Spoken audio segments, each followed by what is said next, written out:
Fucking What did I have?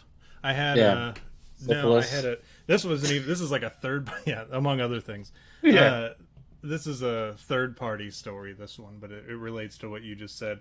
I had a buddy. We were swapping BCT stories, right? And Okay.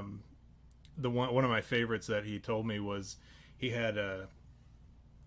They were going through vehicle identification, right? Hmm. And he goes, they're talking about tanks, right? And Right. it was the M1A1, and he says he writes on the paper on his test. It was like a little quiz or whatever they were given. He wrote A1, and then the drill sergeant comes over and he's like reading it. He's like, he's like, "What's this?" And he says, "Oh, that's the Or he said, what does it say here?" He says, "It's an A1." He says, "A what?" And he says, "Oh, an M1A1." He's like, "Well, how come you didn't write M1?" And he goes, "Well, it's A1 to be preceded by M1, drill sergeant." And he goes, and the drill sergeant says, "Well, then you get a go to be preceded by a no," making it a no go. And he made him go to the back of the line. Nice. So that's one of my favorites. Everybody, if That's you can good. hear V, please let us That's know. cool. I was Um, like, yeah, tell us if you can hear me and if you can hear, so we don't get all going and it breaks our momentum because someone goes, I can't even hear you guys, yeah, let me know if I'm loud enough or who too. was it that was like, I can't hear V, and then it turned out they had like that side of their headphones. It's like motherfucker. No, I had this drill sergeant that I remember I was on CQ in basic training, and he was telling me something, and it was like, um, uh, I forget what it was. It was like, oh, we got to go here, and then we got to do this, and we got to do that. And I was like, well, why do we got to do that, drill sergeant? Like, what for? And he goes, I don't know, private. You know what? Do push-ups. And I was like, what? What did I do? I was just asking a question. That's how they were, though, right? They were always funny. I wish I maybe one of these days, because I know you kept a journal too. Yeah, I did. I had kept a journal of just funny quotes was my thing. Like all I did was I would write funny quotes, and they gave us those the little tiny pads or whatever to keep on us, so we always Yeah, had yeah. something to write The shit down. memo. Yeah. And and then I would go back to the barracks at the end of the day, and I would transfer. Like I'd be sitting there with my flashlight, like writing all the notes or whatever.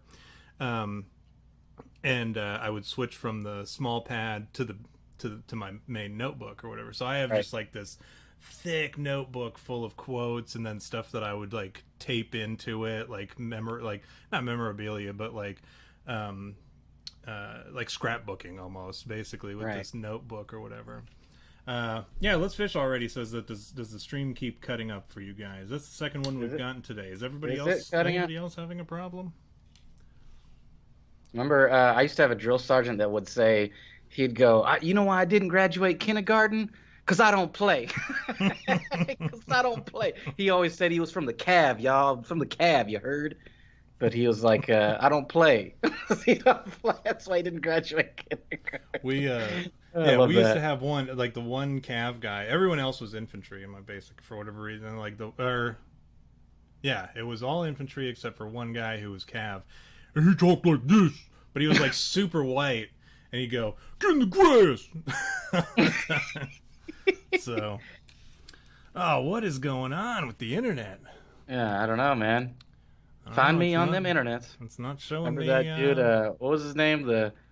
He had the it was like the what was the fucking with the he had it was like a junkyard, but he also sold waffles. That big black dude, and he was all find Uh, me on them internets. oh, I thought you were gonna say Michael Clark Duncan, right? No, well, no, that was you're thinking of Ving Rhames. Ving Rhames. Oh It was yeah, that's right. essentially the That's right. same guy, but or what was the other one? Zeus Tiny Lister. Remember him? No, which one is he? He was Debo on Friday. Oh His name is his name yeah. is Zeus. Yeah, Zeus Tiny Lister. They call him Tiny, ironically. Right. Naturally. Yeah, which is what you do when when someone's like oversized. You know, that's what you do. You give them a nickname that's ironic. Not You me. know. I respect people. I Yeah. respect people and their size and Yeah. Right. I thought you just meant in general you respect No, people. heavens no. You know I Yeah, I don't was do gonna that. say what? I actually got in trouble today for not respecting somebody, or not respecting the COVID rules, right? Like just in general, just in general, Yeah. not respecting. Period. Not having any respect. No, I don't do that. But Yeah, of course. no, I actually got in trouble for not respecting the rules of COVID. Uh, Yeah. because I was in class. I'm jotting down the names as we go here. Um, I'll put that down for a minute. I can't do two things at once. Yeah. Uh, Learn to no, multitask, I can't fool. do that. I can't do that. I was never able to chew bubble gum, and that's why Your I didn't stuff. graduate kindergarten, because I can't chew bubble gum and walk at the Because same I don't time. play. Because Uh, I didn't graduate. um, So what did you do? I mean I know the story, you but I know know the answer. the I don't have audience to. doesn't I know. immediately told you because I knew you'd find it funny. Uh, well, what happened was I was at school, and speaking of school and not graduating, I was at school, Yeah. and I don't wear a mask, and I've made that abundantly clear. But I have the crutch that I always fall on, that I can say, well, I have a medical condition, so I don't have to wear a mask. And according to ADA, CDC, and the governor, so I don't have to wear a mask, and that's always been my crutch that I fall on. And as I was sitting there in the back of the room, because that's where I sit, I always hide out in the back of the room so I can sit on my phone and play Pokemon Go. And I'm sitting there, Nice. uh, and they're like right out the gate. The dude was like, "So few housekeeping rules, guys. I just administration wanted me to make it very clear that we have to wear masks. So." From not just when you're sitting on your way in from the door, as soon as you walk in the door, you have to be wearing your mask. And he didn't look at me or anything, so I'm like, well, and I'm the only one not wearing a mask, naturally. Yeah. And so I just ignored it because I'm like, well, you know, and this is what pisses me off about the whole mask thing is we're like 6 months into this, right? Right. And 6 or 7 months, anyways. It's not like anybody is like not aware that you're supposed to wear masks. You know what I'm Yeah. saying? Like Yeah. it's You don't it's have to tell me. everywhere. Yeah. Uh, and so like when I walk into a place and people like immediately rush up to me like, "Sir, you have to wear a mask in here." I'm like, "How many people, like how many times a day does this happen where you like rush up to somebody and you say, 'Sir, you need to wear a mask in here.'" And they're like, "What? Since when? Like is Yeah. this new? Is this Yeah. something like I was just here last week?" How Yeah. often does it happen where like somebody doesn't know? So at this point, when you run up to somebody like that and yell, "Sir, you need to wear a mask in here," you're either calling me an idiot or you're just, you yourself are an idiot because Right. you're willing to like rush on somebody who probably has a medical condition that is not wearing a mask and knows that you're supposed to wear a mask except for if you have a medical condition. So it's just like a funny situation to me that people think that just the general public needs to be reminded, oh, we need to wear masks everywhere we go and in public and shit. So anyways, Yeah. he says this and I don't put my mask on. Nah, so I'm like, whatever. This doesn't apply. I'm like Hillary Clinton in that, you know, I'm like, that's, the rules don't apply to me. Hmm. And so at the end of class, we're doing this group work or whatever, and he's walking around looking at everybody and looking at their name tags to see who's there, taking attendance while we're doing our group work. And he says after it's all said and done, he goes, "All right, so I went around and I took attendance. So if I call your name, this is after we're released and shit." And he goes, "If I call your name, it's because you didn't have a name tag in front of you, and I wasn't able to track you as being here, and I want to make sure that everybody is counted as having attended." And he calls me last, like, and I had my name tag in front of me. So I knew. I said, "What?" I looked at the people in front of me. I was like, "I have my name tag. You guys saw it."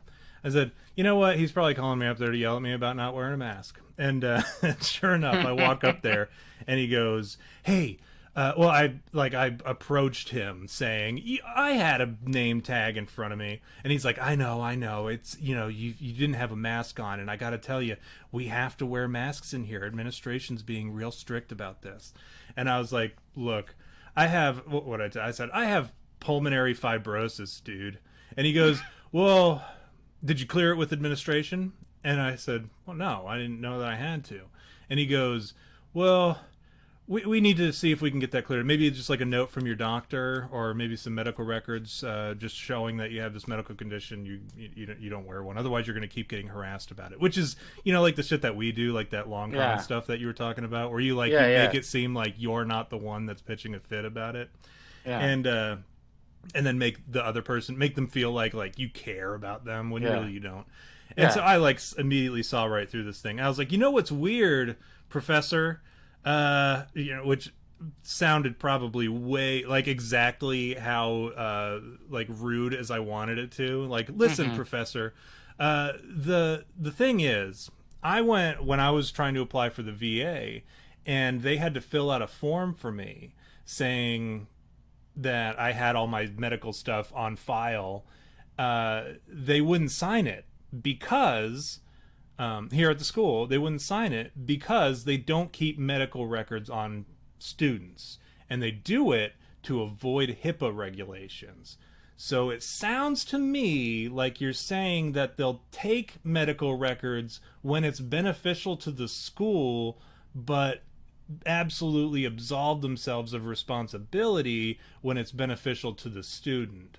And he's like, you know what? I'm just going to go ahead and ask the provost about this and see if we can get this straightened up. And I was like, all right, I would appreciate that. And then we went our separate ways. But yeah, pwned. That's a pwned moment. Yeah. What I find funny is they're man, people still that's a big deal to them, and it's not like you said. It's funny that you mentioned that. That makes a really valid point about people going, they're telling you to wear a mask because, oh yeah, you got to wear a mask in here. Well, obviously, it's everywhere. It's literally everywhere. At least in my county and my state, it's essentially a policy, or what do they call it? Not a policy. Mandate. It's a mandate or something. I forget what it is, but it's basically you can't even go into any grocery store or anything unless you're wearing a mask. And so you go everywhere and everybody's wearing masks, literally everywhere. And so if you went into somewhere and you're not wearing a mask, it's not because you don't know that you're not supposed to wear. Oh, I didn't know I wasn't supposed to wear a mask. Is this some kind of new policy? Yeah. Why is everybody wearing masks in here? I feel underdressed. Yeah, it's not because of that, So that's kind of a funny point to think about when people are telling you, oh, in case you didn't know, you got to wear a mask. And, oh, I didn't know. I didn't know. No, but there's a lot of excuses, and it's funny. I've been thinking about this. Recently I got this rash on my neck, and I know this is the best thing that you want to hear about is a weird rash on my neck. And I think it's actually from cologne, from a cologne I put on the other day, old cologne that I was like, this I haven't touched this in a while, and then I sprayed it on my neck, and next thing you know, I'm all itchy and So anyway, so I was like, it's kind of interesting. What if surgical masks, what if people were allergic to them and it gave them rashes? They wouldn't have to wear it, right? You wouldn't have to wear it. So couldn't that be an excuse to where you go into a grocery store and they go, why aren't you wearing a mask? And you go, well, I'm allergic to masks. Right. You just tell them straight up, I can't wear them because I'm allergic to them. Also, I don't have COVID. So you don't have anything to worry about. You don't have anything to worry about there. So also, I'm not diseased. I'm not crawling with disease. You disgusting bastards. That's what pisses me off too. Is these dudes are well, it's not. I could go on and on about masks. Yeah, I know. We do this all the time. We'll but do a whole episode about why. You had me at I'm not wearing a fucking mask. Yeah. But these dudes they sit there and they say, well, it's to mitigate droplets, spitting droplets, right? Yeah. And I'm like, well, from what? Well, you aspirate when you talk. And I'm like, not if I'm 6 feet away and shit, it's not gonna get on you. Yeah. I don't have a lisp, and I'm not Sylvester the cat. Right. Definitely, or I'm not spitting on you. Daffy Duck, right? And then their argument was, well, it's kind of like if you got two people and they're pissing or whatever. Remember that whole argument? They're like, if you got two naked guys and one of the guys comes up and pees and it'll get on you and you're like, oh, gross. But if you're wearing pants and he pees, it's still going to get on you. But if he's wearing pants too, it's only going to get on his pants. So that's kind of what the mask is. And I'm like, so that means I don't have to wear pants in that scenario. But and I still won't get any piss on me. But then I'm like, plus, why would you even be near somebody that's pissing in the first place? And but their argument is the aspiration and the spitting and shit, right? And then they're like, well, Well, my argument was, well, then I don't need to wear one because I don't have to piss. Like I don't have to wear pants because I don't have to piss right now. And they're like, Yeah. but what if you do? And I'm like, then I'll just not piss on somebody else, right? But then I'm like, but I get what you're saying, right? So the argument is, if I don't have COVID, right? Right. I can talk and it's not going to affect you. But if I do have COVID and I don't know it, and I'm talking, I'm aspirating at you, you can get COVID. Or if I'm like, but I just won't talk to you. That's too easy. And they're like, but what if you cough or sneeze? And I'm like, how many people do you know still like, like we're Yeah. all over, like and directly at people and don't cover their mouth or Yeah, whatever? nobody does that. Children, that's it. Yeah. Children should be the ones that have to wear masks. They're the gross ones. Children are the ones that have the most diseases, and they're always like ridden with like sickness. You know what I mean? And you know what's funny too is like kids don't get COVID. Like it's statistically insignificant how much are the kids getting COVID, right? Which is why people were crying about kids going back to school. I'm like, well, you realize like kids don't get COVID, right? Like if you look Yeah. at the statistics, kids just don't get it. And if it's so rare when they do get it, and when they do get it, they get over it. Like the ones who don't survive are the ones that were like had like leukemia and shit, and that's again, I don't count those as COVID deaths. I count that as leukemia death, right? And like people who Yeah. had Yeah. AIDS or what, like they were full blown AIDS and shit, Well, and you then know they're that's like, that's a oh, well, funny they had a point too COVID, that's a about COVID it. death. It's yeah, that's a funny point too because everybody's like so panicky about COVID, and it's like, well, first of all, it's treatable. It's not fucking AIDS. It's not cancer. You're not gonna die of COVID unless you're like an old ass person with some like autoimmune disease or something. Like you're an at-risk person. Period. If you're just a normal person and you get COVID, it's treatable and you're not gonna die. And so everybody's like freaking out, like, oh my God, COVID. And it's like, yeah, but you're not gonna die from it. It's not fucking AIDS. Shouldn't you be like? It's the funniest thing. All these gay people that are upset about it, like you need to wear a mask. And it's like your lifestyle puts you at risk way more than COVID. You know what I mean? You get what I'm saying? Yeah, no, I totally get it. And this is like the people like, Because of AIDS. Because of this is the AIDS. weird, like If this you is a didn't get what I weird was saying. time to all of a sudden get like nervous about a virus. Like Yeah. you've been throwing your dick into things that have like far worse of a virus than this COVID nonsense, which has a 99.7% survivability rate. Yeah, Hey, here's that's what we're right. gonna do because people are still talking about how the stream is all jacked up. What I'm gonna do Uh-oh. is I'm gonna close it out and I'm gonna blame it on J Rab here. I'm gonna close it Fucking out fucking J-Rab, dude. and kick it up again, and then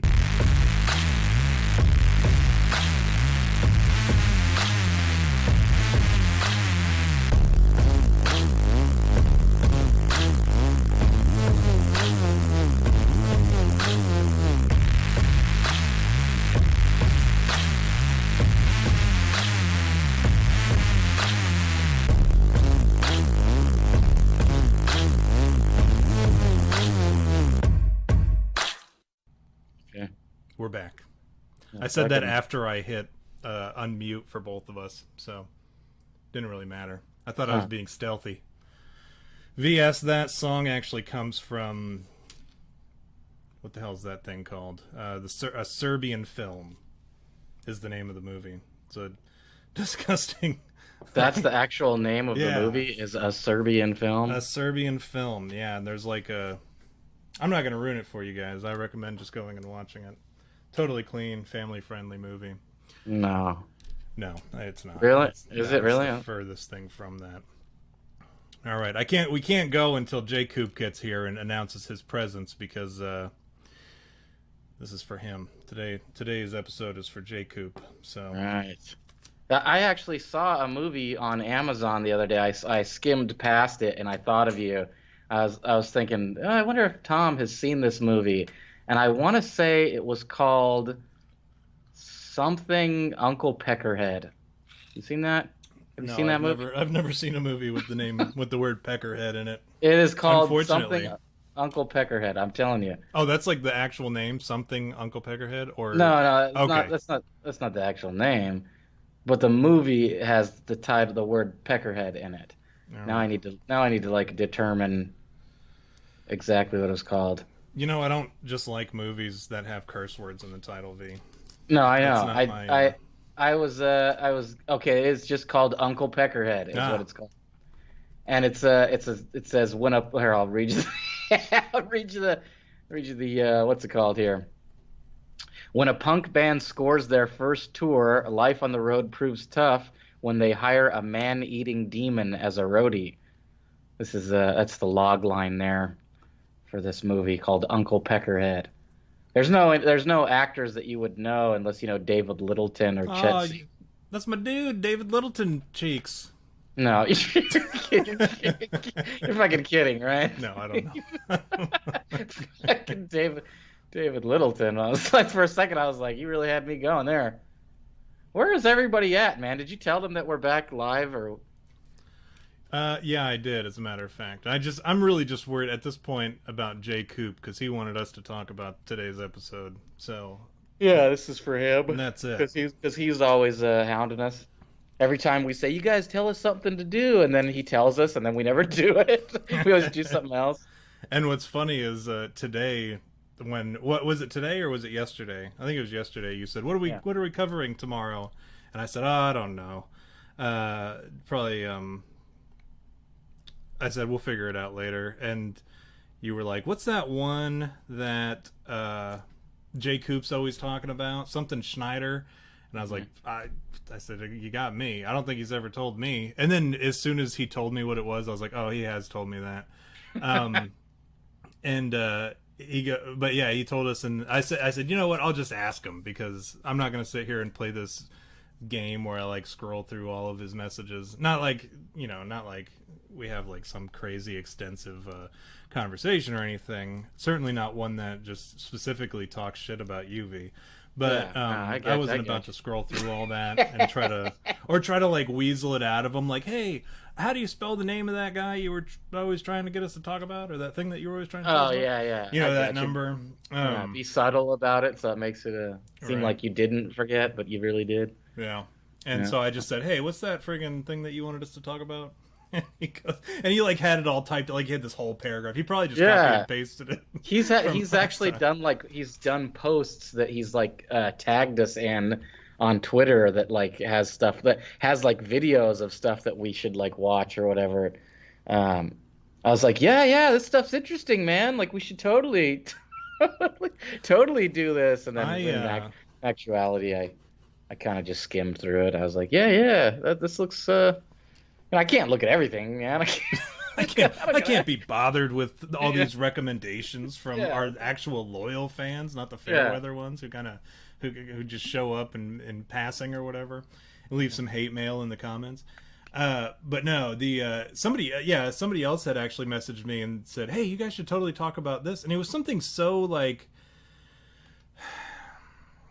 my thing is, if it's a topic that can be covered in 30 seconds, it's very difficult to turn that into a whole show. And that's kind of what this was. And furthermore, it wasn't really paranormal at all. It was actually very like like if we had a show called "You Had Me at Abraham Lincoln" and it was like a history based show where we talked about history, like that would be the thing. That would be the best way to do, or the best outlet for it. Unfortunately, that's not this show, so I'm like, I'll have to look into this stuff, man, and see if I can come up with something that we can relate to the show. But yeah, that's the problem. If you have recommendations for the show, we're happy to hear them. However, please don't let it be like something so oddly specific that we can't even venture to make. I mean, realistically, the shows are only like what, an hour 15 tops, so at least has to be more than 30 seconds. So but yeah, that's today. I feel like we're gonna have to roll without Jay Coop. I already I sent him a message. Where is that frickin' Muldoon at, man? He's the guy. Come on, Jay. If you're in the chat, you say what's up. Yeah, say something. If you are in the chat, anybody besides VS, we see you, VS, and we love you. Yeah, if anybody else is in the chat, just give us a little what's that? do it sexy. Do it Dussimo. Do it sexy. True Lies, remember? Yeah, that's right. That's a good scene. But, we got whacked off to that scene when she strips, right? Yeah. What's her name? Jamie Lee Curtis. Yeah, Jamie Liam Curtis. Yeah, I don't think. You know what? I'm not going to. Oh, there we go. There we go. All right, we can move forward now that J. Coop's here. All right. So I'll go ahead and kick us off here. Today, like we said, J. Coop actually recommended this topic that we're going to be covering today. So he knows that. He sent me. He said, check your tweeters. Maybe if you pull it up on your cell, you'll see it. You know what, J. Coop? Yeah, he said that there's an issue where the stream keeps like kicking out every 3 to 5 seconds. But here's the thing: like I have it pulled up on my end, and it's working just fine. There's no buffering on my end here. So, and I'm not running it through. I'm running it separately through another internet thing. It must be like some kind of connection issue on. I hate to like put it on somebody else and be like, it must be an issue on your end, but it's working over here. And anybody else having any issues with the stream and it like buffering and all that crap? Jacob. Jacob. Jacob. That's pretty funny. Well, here's what we're gonna do. We're gonna roll with it, Jacob, and hopefully it clears up a little bit. Mike says it's working good here now. Man, it's always something here. It's always something with this friggin' show. It's J-Rab, dude. What a bunch of damn amateurs these You Had Me at Bigfoot guys are. Yeah. Welcome aboard, BPT, VS, Jacob, Mike in Manitoba. Jacob. Yeah, Let's Fish already was here earlier. Justin Welkers, Kyle, and Overbuilt Automotive was a really funny name I saw. Yeah, Overbuilt Automotive, like a car that new guy, fucking new guy. Yeah, and we totally we screwed up our first impression with the guy. Yeah, he was just like, well, fuck these guys, man. They can't even. Can't even do a damn stream. Horrible show. Some podcast, these guys. Yeah, just tune into the iTunes or whatever. Yeah. But yeah, no, Jacob actually recommended this episode several times, and we totally blew him off every single time. By the way, what are we cheersing to? To Jacob? You blowing off someone? Yeah, to blowing off Jacob. Yeah, every time someone says blow off, I always laugh because they don't realize. It's like when they say, he totally rubbed off on me. I bet he did. Yeah, that's how I go. I bet he did rub off on you. It sounds like he jerked off on you. And when you say, I totally blew them off, you blew them off. To completion, as a matter of fact. Yeah, to completion. That's a good. I'll have to remember that next time. To completion, even? Did they jizz in your mouth? Did you spit or? Yeah. Did it get really graphic? Did it land on your chest? Yeah. But yeah, he actually recommended that we do this episode several times, and we kept ignoring him. I don't know why. I don't think it was intentional. I think he told me, and then I'm like, yeah, I'll totally. But the last thing on my mind on Wednesday nights at 11 o'clock is this show. I immediately brain dump it and walk away from it for 6 days, and then on the 7th day I'm like, all right, we gotta buckle down and we gotta get a show ready for today. But yeah, he wanted us to cover Phil Schneider, this dude who you know what, V, why don't you go ahead and take the reins on this one. Tell us who Phil Schneider was. Okay, I'll read you. What I'll do is I found a book on Amazon about the guy, and there's a description of the book that I think is kind of like a good what do you call it? Like a good synopsis of who he is, or was, rather. So Philip Schneider was a U.S. government geologist and engineer who was involved in the construction of deep underground military bases known as d.u.m.b.s. Right? Which is literally the acronym d.u.m.b.s, right? He was assassinated. This is speculation here, but this is what it says. He was assassinated for disclosing the truth about the U.S. government cover-up of UFOs and aliens. Many different topics are included in this book, including the Philadelphia experiment and the Montauk Project. This was the most secretive project ever taken by a man. Philip Schneider was the first person in 1995 to publicly disclose the magnetic levitation trains, which connects all the deep underground military bases. The epilogue includes substantial evidence to confirm that many of the deep underground military bases, the d.u.m.b.s, Many of the d.u.m.b.s have been destroyed in a secret war between the deep state cabal and the alliance. In the revised edition, blah blah blah, the New World Order edition, this covers the topics such as the coronavirus pandemic and 5G network and ID. So this book essentially just explained the so-called whistleblower Paul Schneider and how claims that he was assassinated. Although I didn't read anything yes, about him. he claims that he was assassinated. Yeah, yeah, yeah. I don't recall that, but I don't remember reading anything about him being assassinated. But that's the gist of it, right? Like we did these d.u.m.b.s and he was working on this dumb project. Are we still here, V? I think so. Yeah. All right, there you are. Yeah, he was working on these dumb projects. When I was pulling up like locations of where the bases were, there was a map, and it said the dumb map, and I was like, "That is a pretty dumb map." And then I laughed to myself quietly. Like, good one. Like, what do you? What is it? Chandler? Is that the guy from Friends? When he's like, well, I'm funny, right? And he's talking to a door, like he's talking to nobody, and he looks over and he sees the door and he's like, well, I'm funny, right? What do you know? You're just a door. All you know is knock knock jokes. And he starts laughing to himself. That was me today when I saw the dumb map. Pretty good. Yeah, that was the gist of it. This dude, he was a geologist and an underground construction expert. So like I told you earlier, I watched this documentary on this guy. Well, it wasn't a documentary. That was a very grandiose term for what it was. It was actually like a podcast of these two dudes that were kind of commenting on this dude's actual videos from when he did seminars and shit, and when he was like blowing the whistle, which is also kind of sounds like a euphemism for blowjobs. Right. This whistleblower, this homosexual whistleblower was, but they were just watching his lectures. When he was talking, he was doing this disclosure bit, and they would comment on it every once in a while. And this dude, like, he would go to these lectures, and he would talk about how he was a geologist and worked in these underground military bases, creating these underground military bases with...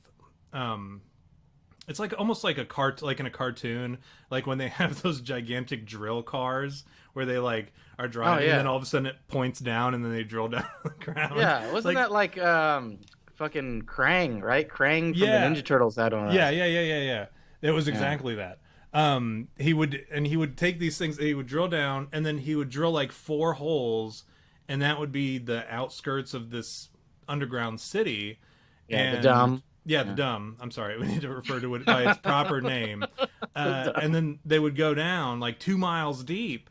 And he said they were doing like 1 hole a day, like 2 miles a day, right? With this drill. And then they would meet the other holes that they created, and then they would work their way inward. And they would create these gigantic, almost like, and the best way to describe it is if you've ever seen the original, like the Resident Evil movie from back in like 2000, 99, 2000, with somewhere. With Mia. Yep. What's her name? Mia Jovovich. Mia Jovovich. Is that really Jovovich? Is that really what it was? Yeah, I'm sure it's pronounced way more Russian than what I'm what I'm doing for it. But yeah, she was. It's that one where when they go down into Umbrella and it's like this whole underground facility and it's like massive. It's huge. Yeah. I do remember that movie. That was the only one that I saw. Was the first one actually. Yeah, and Mike she comes out from the underground and there's all those, zombies or whatever. And what's funny is somebody had like some I don't know, some very like eager dude over at the newspaper was like, we need to write about this. Like there are zombies walking around. We need to write about this, and we need to print these papers and deliver them to those blue boxes where you buy newspapers from, because like that's the first thing she sees is it says the dead walk or whatever on the newspaper. So somebody had he probably got a promotion.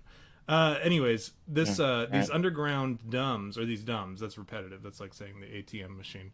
But these d.u.m.b.s, they basically looked like that, and they were self-sustaining cities underground that this dude was digging.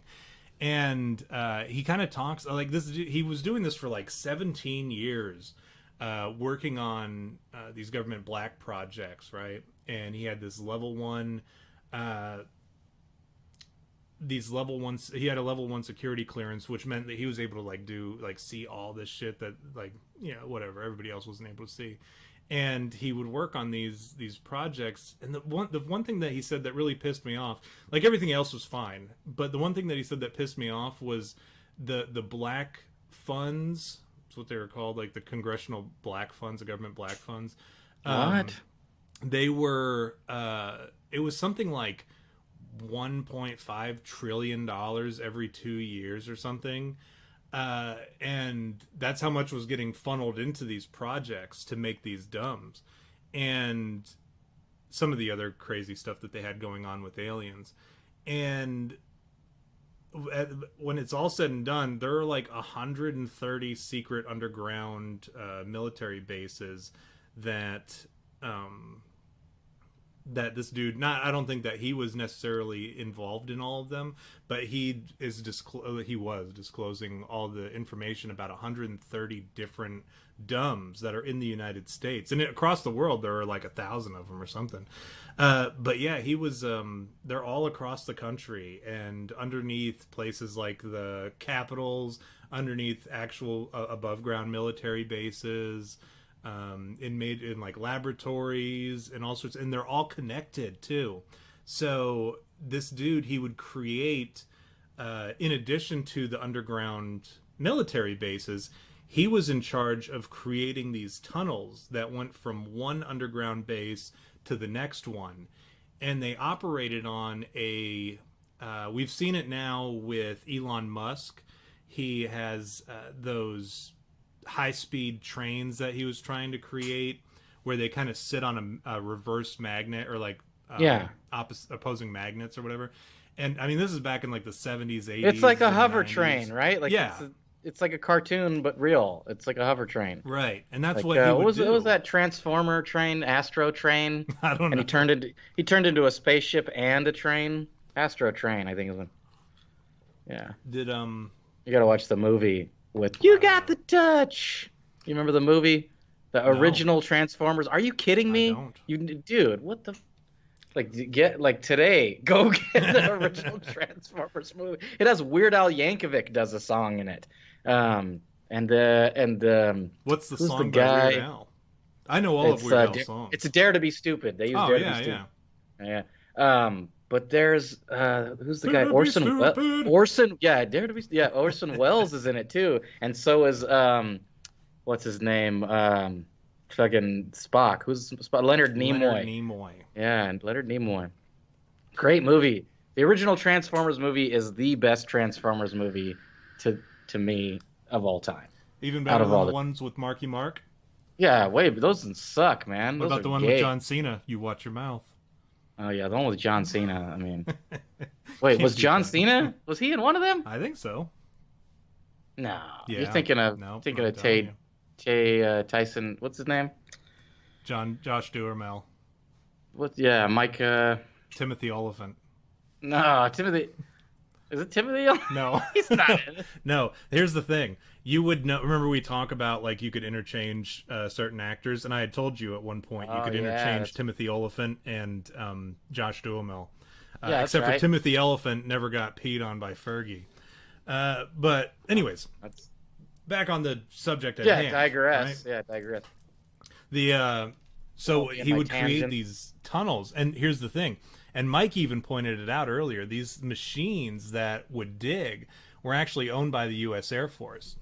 Like this dude was prior Navy. Like he had like the Krang drills, right? The Krang drills.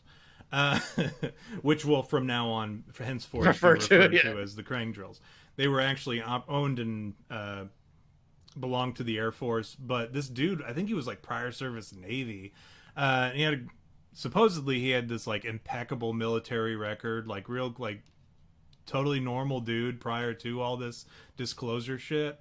So like nobody really had any way of discounting any of his claims other than the fact that they were like absolutely the weirdest fucking claims ever.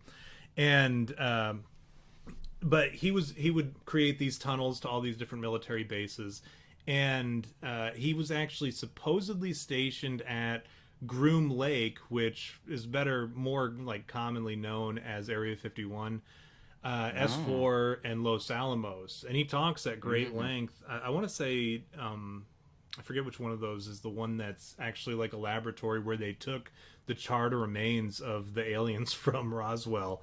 Probably Los Alamos, but it was actually like a research facility, which is another one of the areas that they supposedly had underground military bases at. Um, Right. and so, as far as like notes, I don't have any more V, but I can sit. No, I can sit and I can tell you exactly like some of the like really weird claims that this dude had. Um, Most importantly, the he was actually one of three survivors in this war against like this human alien war that took place underground. Like, so here's where we start talking about like the really weird, because like all that other stuff you're like, okay, yeah, I guess like I could see Yeah. that. Yeah. I could see creating underground cities. That's whatever. I mean, we do that. We have subways. We have all that shit. We have people Yeah. like two Yeah. miles down. That's a little far fetched. However, this hey Megabit, welcome to the chat. Megabit is actually his chickens have all grown up. Like I got to talk about Megabit's chickens real quick. They're all grown up, and now like I used to like go to, that was really my only reason for ever going to Instagram was to see Megabit's chickens, and now they're all grown up. So he's got like these big fat hens and stuff, and he's posing with them in his pictures or whatever. So that's like the highlight of my day is when I see Megabit with his baby chicken, well, his adult chickens now. But anyways, so as if all that stuff, like you could probably swallow that large pill, like whether like, okay, I get it, like two miles down, underground cities, all right, military bases, got it, uh, believable. But here's where it gets weird. All right, apparently when they were digging, they Eisenhower back in the day had already made this pact, right? This treaty with the aliens. We already know all about that. And if you don't, we'll talk about it some other day. But Eisenhower had made this treaty with these aliens, and apparently, part of that treaty involved allowing aliens to eat humans. Right, like we were able to get some of that technology that they had. They would like give us technology and schematics and blueprints and help us along with some of our more technological advances, and in return all we had to do was provide them with living humans to feast on, What? right? Really? Yeah, and so these underground cities were like humans, and here's the thing: humans and aliens were allowed to like roam down there, intermingle, right? Like you would go to work and you would see an alien at work, and these people with these clearances were able to go in there and just like casually like stand at the water cooler with an alien. Um, What? yeah, and but That's an interesting image right there. right, What do and what do you talk about at the water cooler with an alien? you guys invade anything cool lately? Yeah. But As you're holding the little Dixie cup of water. well, theirs would be filled with Yeah. adrenochrome, right? Because Yeah. that's where I was going with that. Was like humans were only allowed down to level 6. You couldn't go any further than like basement level 6. If you went to basement level 7 and 8, that those were the alien exclusive levels, right? Only aliens were allowed down there. And apparently people who were on the 6th level, and these are all claims that this dude made that I watched in his presentation, so I'm not just pulling shit out of my ass, even though it probably sounds like I am. This is like the dude, and I'm not just reading about it somewhere. This is like from the dude's own mouth, like I heard him say it. So do what you want. I'm just relaying the info. Right. He said that people would go down there and you would be on like level 6 and you could hear humans screaming help and like blood curdling, crying, screaming, screeching, like Jesus. horrible shit. And apparently what was going on down there was what we've talked about in the past, the adrenochrome stuff, where they would like terrify these people. They'd have them in cages and they'd torture them and they'd just make it miserable, because the more scared they were, the more adrenaline they would pump, and then the Right. blood, they could drink the blood, it had the adrenochrome in it, and they could eat the meat and the meat would have the adrenochrome in it, which like one of the dudes that was talking on the video that I watched, they said that you can taste the difference. I wouldn't be able to tell you the difference between one from the other because all the stuff that I buy is like I don't know what happened to that animal prior to being slaughtered. But he Right. said that if you kill an animal humanely and like and they're comfortable or whatever, it's just that's normal. That's what you want it to be. But if you kill it after it's been tortured or after if it's afraid or whatever, you get that taste in the meat. He said that that's what they would do is because it tastes different. They would get that adrenochrome, and it was almost like a drug to them. Like they would get that euphoria that comes from the adrenochrome or the adrenal gland. And so that's what was going on down there. Now this dude, he never was like a part of that. This Phil Schneider guy, he was never a part of that, like the business as usual type, like, hey, how was your weekend? Oh, it was great. Yeah, yeah. Invaded a new planet in the solar system. But he was the guy who drilled out the area for these cities to be built. And he said that one time, and this is when he survived this supposed human versus alien war. Right. And you know me, like I'm the guy who believes just about everything, but like this, some of the stuff that this dude says, I'm like, I don't know.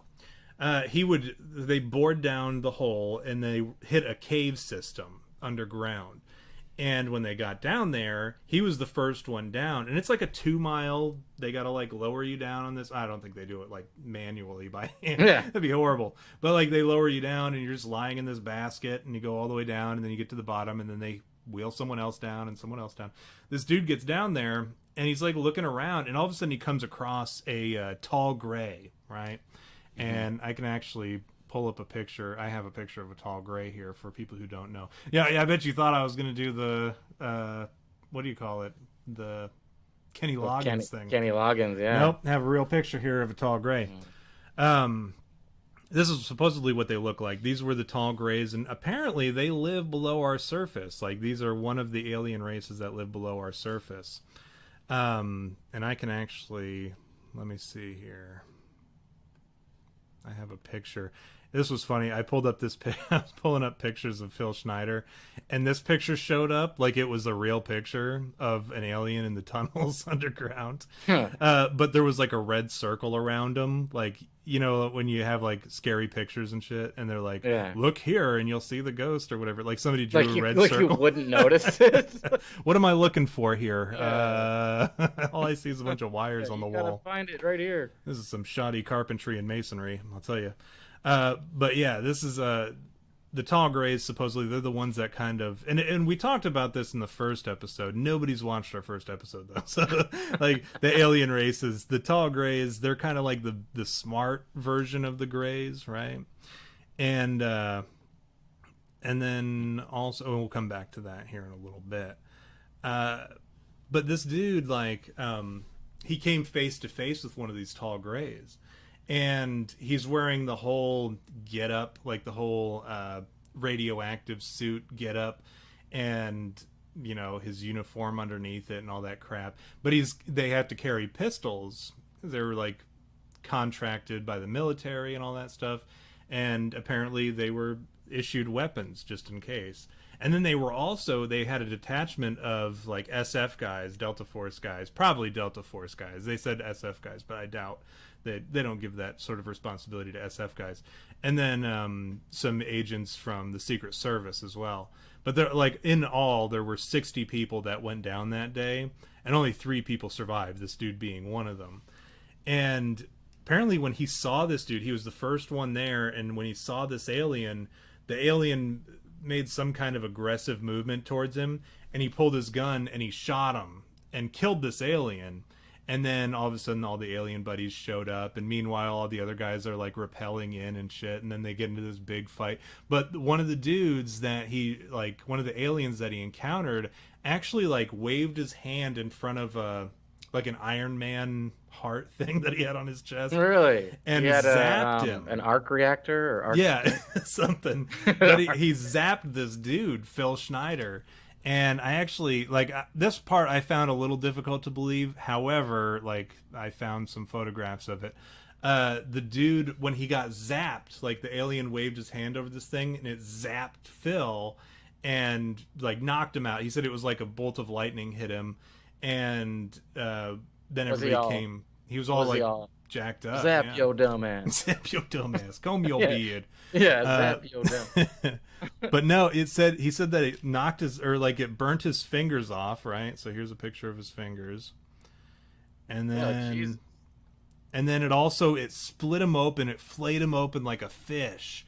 And here we go. Here's the picture of his chest. Like somebody called bullshit on him, and then he pulled his shirt up in a conference one time. But yeah, so this dude, Jesus. So he got blasted by a arc reactor, basically. Yeah. Like the what is that move that he does where he shoots the beam out of his chest? Right. That's what happened, basically. Oh, I don't know. That's The photon, some kind of photon. Yeah, it's like thing. a photon blast. Yeah, I don't know. I'm not as up on my Avengers wiki shit as I Yeah. should be. Yeah. If it's not in the Marvel cinematic universe, I don't get it. I don't know it. But no, but like that's what happened, and some dude like pulled him out of harm's way, and then they got into a shootout with the aliens, and then only 3 dudes survived, and he was one of them. And so, and the other 2 dudes are like, at the time, this is like 95 or 96, the other 2 dudes who survived were total like vegetative retarded states in Canada, and like nobody was allowed to talk to them. They were in a nursing home or whatever. Nobody was allowed to talk to these dudes because they were like totally in a vegetative state. And so this dude was like the only one who was talking about it, which made it a little bit more difficult to believe, because it's like, well, me and 2 other guys survived, but the other 2 guys are like drooling all over themselves in a nursing home, mental institution somewhere up north. But yeah, so that was his encounter with the aliens underground, and he said that that's not uncommon. Like they would come across that sort of thing as they were drilling down and building these military bases underground. They would come across aliens somewhat regularly. And the other alien race, and I'm going to go ahead and pull them up. Speaking of tall grays, I was looking up tall gray pictures to share here, and this one popped up, and a lot of jokes can be made about this picture. So I'm going to go ahead and start us off with, this is like the Jehovah's Witness alien. He shows up at Ellen DeGeneres' door, and he's like, "Hey, how would you like to hear about our Lord and Savior Xenu?" Yeah. Your Are turn. you prepared for Xenu's return? The other one that I thought of was like somebody said, I had this alien encounter, and they were like, well, we're gonna go ahead and bring down the sketch artist. And then sketch artist comes down, and he's like, can you describe him to me? And he's like, yeah. So my androgynous brother here actually answered the door. So I'm standing behind him, and this alien is like, he's like 6-7 feet tall, right? And he describes him, and then he shows him the picture, and he's like, you know what? Just go ahead and pull up Google and just type in like tall alien, and just like do it, because you'll do a better job than what I did in describing this guy. Yeah, just print that up. I like how it looks like he has like stubble. Like, why does the gray look like he has like a Fred Flintstone beard? It's like he didn't shave. Like, I didn't know they could grow Do you He think even has aliens can grow eyebrows beards? too, or eyebrow Yeah, he's got slats. something. He's got something like Eyebrows. weird. He's just old.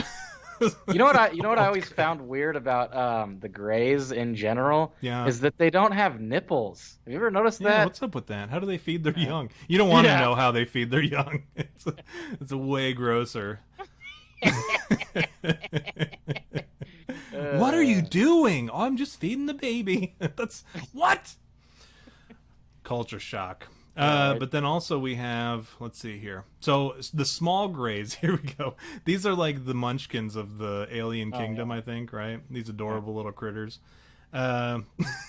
Critters. Yeah, they look like what's it called? What's that? Close Encounters. Close Encounters of the Third Kind, right? Yeah. Batteries not included with Steve Gutenberg. You're thinking of no, Drew Barrymore. She was in that movie. Oh yeah, right. With, No, she was actually in E.T. Yeah, she was in E.T. Johnny Depp was in the original Freddy Krueger. A lot of people forget that. Like, that was one of his early movies. And then he gets sucked into a bed and blood sprays all over the ceiling. Pretty awesome stuff. And then also the other alien that he talks about in great detail is the Alpha Draconian. This is a fun one. I like the Alpha Draconian. I would not like to meet one, but the Alpha Draconian is kind of like the scary. Like those other aliens are kind of like scary because like psychologically scary, right? Yeah. Because you don't know what they're up to. But like the Alpha Draconians are just like they naturally look terrifying, and they're actually part of the whole. A lot of people will like kind of. This is where the cross reference between the paranormal string theory, right, happens because people start talking about reptilians mixed with aliens, cryptids mixed with demons, and all that cool stuff. Here's another picture of an Alpha Draconian that I really like, and this is from a movie. I don't remember what movie it is, but That's Reptile from Mortal Kombat. Yeah, looks a little bit like him.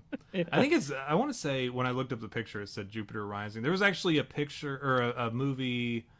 You know that Blomkamp guy from? Ryan Gosling. No, a different guy. The guy who wrote and directed District 9 and. Chappie, yeah. You're talking about Matt Damon. Well, he's in it, yeah. But the dude Blomkamp or you're whatever talking about the he's like South African. He's in the A team. He's in the A team. No, you're thinking of the dude from Flight of the Conchords, Murray. Yeah, Murray, Rhys Darby. Rhys Darby. You can't go around stealing cushions. What if you got meted? Imagine that. Talk about obscure and random. No, I know who you're talking about. He was in the A Team. He played Murdoch, I think. That's the Goomba from Super Mario. It is the Goomba with Bob Hoskins. Yeah, and John Leguizamo was Luigi. Oh man, was Luigi, dude. Why would he be Luigi? What a classically typecast character for that. You know, like who else would you cast as Luigi? Let's hear it now. Who would I cast as Luigi? It'd have to be an Italian, right? So tall Italian. I don't know. Leonardo DiCaprio. Is he Italian? Hell yeah, he's Italian. Are you kidding me? All those mooks, man. The fucking. Oh, come on. Anybody that is in a film that Martin Scorsese makes they're a mook, dude. They're freaking. You know who I would put? I would put for who would you cast as Mario though in that situation? Dang, I don't know. I have to probably like. I don't know. That's tough. It had to be short, fat, maybe Jack Black, dude. See, I was gonna say Luis Guzman. Luis Guzman. Yeah. See, Mike knew what we were gonna say. He said Juan Guzman. Yeah, so he called. Choice. See, that's how you know Mike has been around for a long time. Could you imagine him with his lisp? He's like, "It's a me." Oh, come on, princess. Yeah, come on, come on, Daisy. Come on, your princess is in another castle. Come on. Luis Guzman as Mario and Leonardo DiCaprio as Luigi. That's the thing. It's like it's perfect. I can see that. I can see that working. No, you know what? I like what VS says here. The term Alpha Draconian implies that there's a beta variety. Imagine a wimpy Draconian who simps for e-girls. Oh, let me bring it back to this. He's like, I paid you a donation. Now say my name on camera, bitch. But he would never say that because he's a beta, right? But yeah, those are the aliens that this dude beta talks Draconian. About. He's like just following around he shows up after the Alpha Draconian does, and he's like, hey, did you guys need anything? I know he was like the good cop, bad cop Draconians. Like, I know he was a little rough on you and the kids, but can I get you guys a water or something? You know, I'm gonna head out. Like, he talks like what's his name? Kip from Napoleon Dynamite. Napoleon, you're just jealous that I was online talking to babes all day. Yeah. But yeah, so that's what this dude and then we were talking about him suiciding, right?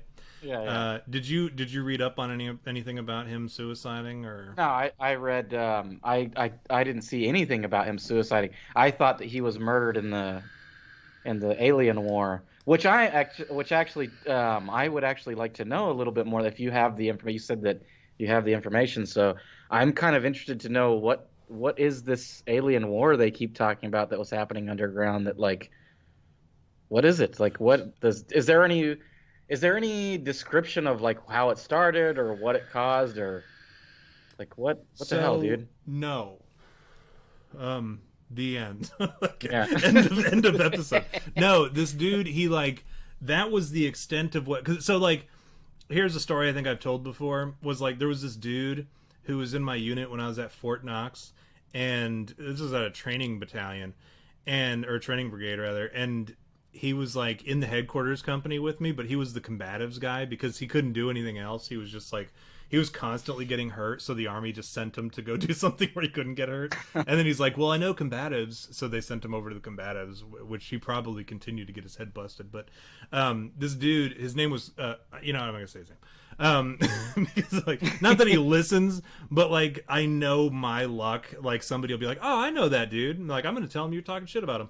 But this dude, he deployed once, and while he was deployed, like within the first month, and you know the exact type of guy I'm talking about, he showed up, and he was a combat arms guy, he was a scout I think, and he was in a Humvee, and they hit an IED, and like this dude knocked out like immediately, and like his dudes, they all like reacted without him telling them what to do or whatever, because he was the tank or the troop commander, right? And like they just reacted instinctively. They got to the safe place and they shot it out with the insurgents, and everybody was fine except for this dude who got knocked out and slept it off, like he slept the whole thing. And then afterwards, they do the awards and shit, and because he was the senior ranking dude on the patrol, he got a Bronze Star with Valor. And I was like, this motherfucker slept through the firefight, and he got a Bronze Star. And I'm sure like all the other dudes got fucking Archoms, Jesus. Maybe with Valor, maybe. But this dude got got a Bronze Star with Valor for sleeping through a firefight. And then insane. He comes back because he's all messed up from the TBI. And then he deploys again, like after he recovers, with another unit at this point. Like his unit comes back and he's on rear D, fucking sweeping the motor pool and shit the whole time. And then this unit comes back, and then he deploys again with another unit. I guess he PCSs. And, he's this big hero when he gets to his new unit. Oh, I got a Bronze Star with Valor for fucking... And nobody checks into all that shit. So they're just like, oh, wow, fucking Sergeant so-and-so is like, he's a stud. He's got a Bronze Star with Valor. He's a hero.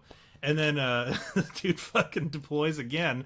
First things first, right out the gate, the dude fucking hits an IED and knocks out again, takes a knee, takes a nap, and his soldiers fucking fight it out. And then the dude gets another Bronze Star. He's got 2 fucking Bronze Stars with Valor for sleeping through the fight. And then he goes home again. And now he comes to a training brigade. And the thing is, they didn't give him the Bronze Star with Valor when he was there. They waited, like, they had to wait until he got back, or he got to this new TRADOC unit. And then they gave it to him while he was there with us in the unit. And I'm like, and I'm hearing these stories for the first time, and everyone's like, oh, fucking bravo, Sarge. Come on, good job. Are you kidding me? And I'm like, this motherfucker. I was like, how'd you get your first Bronze Star? And he like tells me the whole story, and I'm like, so you fucking slept through 2 fucking firefights and you got 2 Bronze Stars with Valor? What's the matter with you? And all your soldiers probably sitting there with all jacked up with PTSD, probably bullet holes and shit, and you're sitting here with a Bronze Star with Valor for sleeping through a couple fucking firefights, dude? Come on. Yeah. And like it made me so mad that this dude would like, there's a point where you gotta be like, guys, I appreciate it. Unfortunately, I didn't earn this, and I cannot accept it. It's funny. It brings up a funny topic for us to go on a tangent. But like, I did awards. I was the one that was like processing them. And like when I was in Iraq, dude, it used to trip me out the shit people would get awards for. We gave somebody an ARCOM because they were cutting hair. Like we gave, like I remember thinking, what the, like it came on my desk, and I was like, this is an ARCOM. People are getting an ARCOM for like the whole deployment. Yeah, the whole deployment. You did an entire deployment. Here's your ARCOM, and now you're just giving these to people that like cut hair. Like, what the fuck, dude? Like, what is this shit? But yeah, man, I used to see like you're right. It's so funny because like we forget that like an award, it doesn't matter. Anybody can recommend anybody for an award. Like I could be Private Nobody and recommend Private Nobody for an award, and then of course it's got to go through the channels. But like that's how it works, man. And it's like this, and the same thing. It makes me laugh because when I was in Afghanistan, there were infantrymen that they wanted their cap, man. They wanted that CIB. They wanted, to have all these awards so that they could put it on their thing and get promoted or whatever. And so, like, anything happened, they were like, "Oh man, I put in my troop for an award," and I'm like, dude, like nothing happened. You got like you tipped your fucking car over. There was no action. Like this isn't CIB worthy. Like what the fuck? You didn't engage nobody, dude. Like no. Like get out of here with that shit. But yeah, that's and like I know it's off topic or whatever, but I thought we had to address that because it is something that I was always like, what the fuck? Like, are you kidding me? And then like they'd come in there with their supervisor and it'd be some sergeant first class. He'd be like, what's the deal with this award? Why isn't it going through? And blah blah blah blah blah. And I'd be like, dude, this isn't fucking award worthy. Like, what are you kidding me, dude? Like, did you not look at what it says in the regulation to like determine like what gets an award? And then sometimes they'd get pushed through. They'd go suck off the commander, and they'd be like, "Oh, can we expedite this?" and blah blah blah blah blah. And then the commander would come down and be like, "What's up with so and so's award? I heard it's blah blah blah blah." And I'd be like, "Are you serious, sir? Like, what the fuck? Like, do you know what this is for? Like, the guy deserves an award, man." And blah blah blah. And I'd just be like, "Whatever, dude." What fucking ever, and then I just like push it through, and then somebody'd get an ARCOM for cutting hair. You know what I mean? Like, what the? Yeah. Dude? And this dude, so yeah, this and what I was telling that story for, and here's the interesting thing about that dude, right? This fucking hero, this 2 bronze star with valor, dude. Right. He ended up you know what? I don't really fucking care if his name gets out there because I don't know what happened afterwards. He got in trouble. He's probably got a silver star now. Yeah, no. I think he got kicked out of the army. For what I'm about to tell you, he because he had like fucking teenage daughter or something, or like a preteen daughter, and I guess like she had a sleepover, and he diddled one of the kids, right? Oh my god! One You're of the girls that stayed over, and this is the this is like how do I want to word this? So this is him telling me kind of what happened. He was like, well, I was accused of this and this, but kind of in the same way that like any pedophile would be like, well, I was accused of such and such, and they know. So it was alleged, blah blah right. blah blah blah. Right. But like you can see in their face, they're like, well, I was accused of. Well, I fucking did such and such. You can tell in their face. And this dude, he's like, well, this is what they said I did, and it's just not true, and blah blah blah blah blah. And like totally forgetting that I've known this dude for a year, right? And like I can tell when he's bullshitting and when he's like telling the truth. And so this dude's telling me all this stuff. He's because I was like, why aren't you over at the combatives? Why aren't you over at the octagon, dude? Like punching privates in the face and shit, or whatever it is you do over there.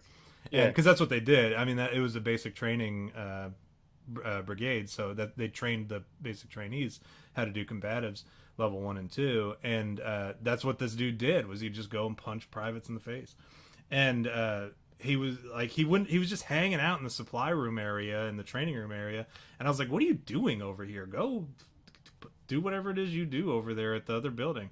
And he's like, well, no, I can't go over there anymore. I'm temporarily on administrative like timeout or whatever. And he told me the story, and I was just, and like after that, like it just spiraled out of control. Like it wasn't just him telling me, like it was the colonel coming in being like, well, unfortunately, Sergeant so and so is temporarily unable to perform his duties because he was charged with with this particular thing. But you know how it is in the army where like they'll bail you out, but like you're still in trouble, in big trouble, but you still have to just hang out and like sweep and shit. And that's what this dude was doing. And he was a staff sergeant at times, sweeping the back area behind the supply room and shit. Wow, that's pathetic. That is really pathetic. And this went on for like, I mean, this was like for a few months. He was waiting on any kind of disposition for this whole situation, the court hearings and all that. And and it was all on post too, which made it even worse because he lived on post, and these other kids were kids of like, officers and senior enlisted NCOs and all that stuff. So whoever this little girl was like the daughter of a senior officer, like a field grade officer and shit. And so this dude's having to go through all that, which good. I'm not saying like I'm certainly not saying like poor devil, like how dare they like elongate this fucking process or whatever. He had to go through that whole thing for like 3 months, and then I ended up PCSing, and I never heard anything more about him. I think I recently looked him up on Facebook just out of curiosity to see if like it was a picture that said "Rest in peace, Sergeant so and so" for committing suicide or whatever, or getting raped to death in jail. But yeah, so my whole point to that story was that's exactly what happened to this dude, Phil Schneider. Like, he showed up, shot the first alien, went to shoot the other one. The other one knocked him out with a laser blast. And then, like, everybody else had to jump in and fight these aliens. And, like, 60 dudes ended up dying. The other 2 were comatose for the rest of their lives. And this dude's just snoozing on the on the basket getting sent back up. Meanwhile, Secret Service agents, Delta Force guys are all ended up dead or whatever. But, yeah, so that was, as far as, like, aliens, supposedly... And this is like, he said it in passing, so it's not like I could sit and speculate all day long what happened with this, but he said that this battle had been ongoing for like 20 years, from before then to even beyond, like before then and past then or whatever. So spanning 20 years over, I think this was in like 1979, he said this happened, where he was involved in it in the cave. But so like 20 some years, right, that this battle's been going on. And the way he kind of like worded it was like there was supposed to be a treaty that Eisenhower laid out, and they had broken that treaty at some point, and there were some alien, and this is where it kind of gets weird, because and why like the war, it kind of starts looking like the Syrian Civil War and like the current U.S. Civil War too, where it's like the lines are so blurred between the alien races, where like perhaps some of the aliens that this war is going on with were part of the team that worked in the underground, or the d.u.m.b.s. But then like the renegade ones were the ones that they were fighting, like the insurgency outside the walls of these cities.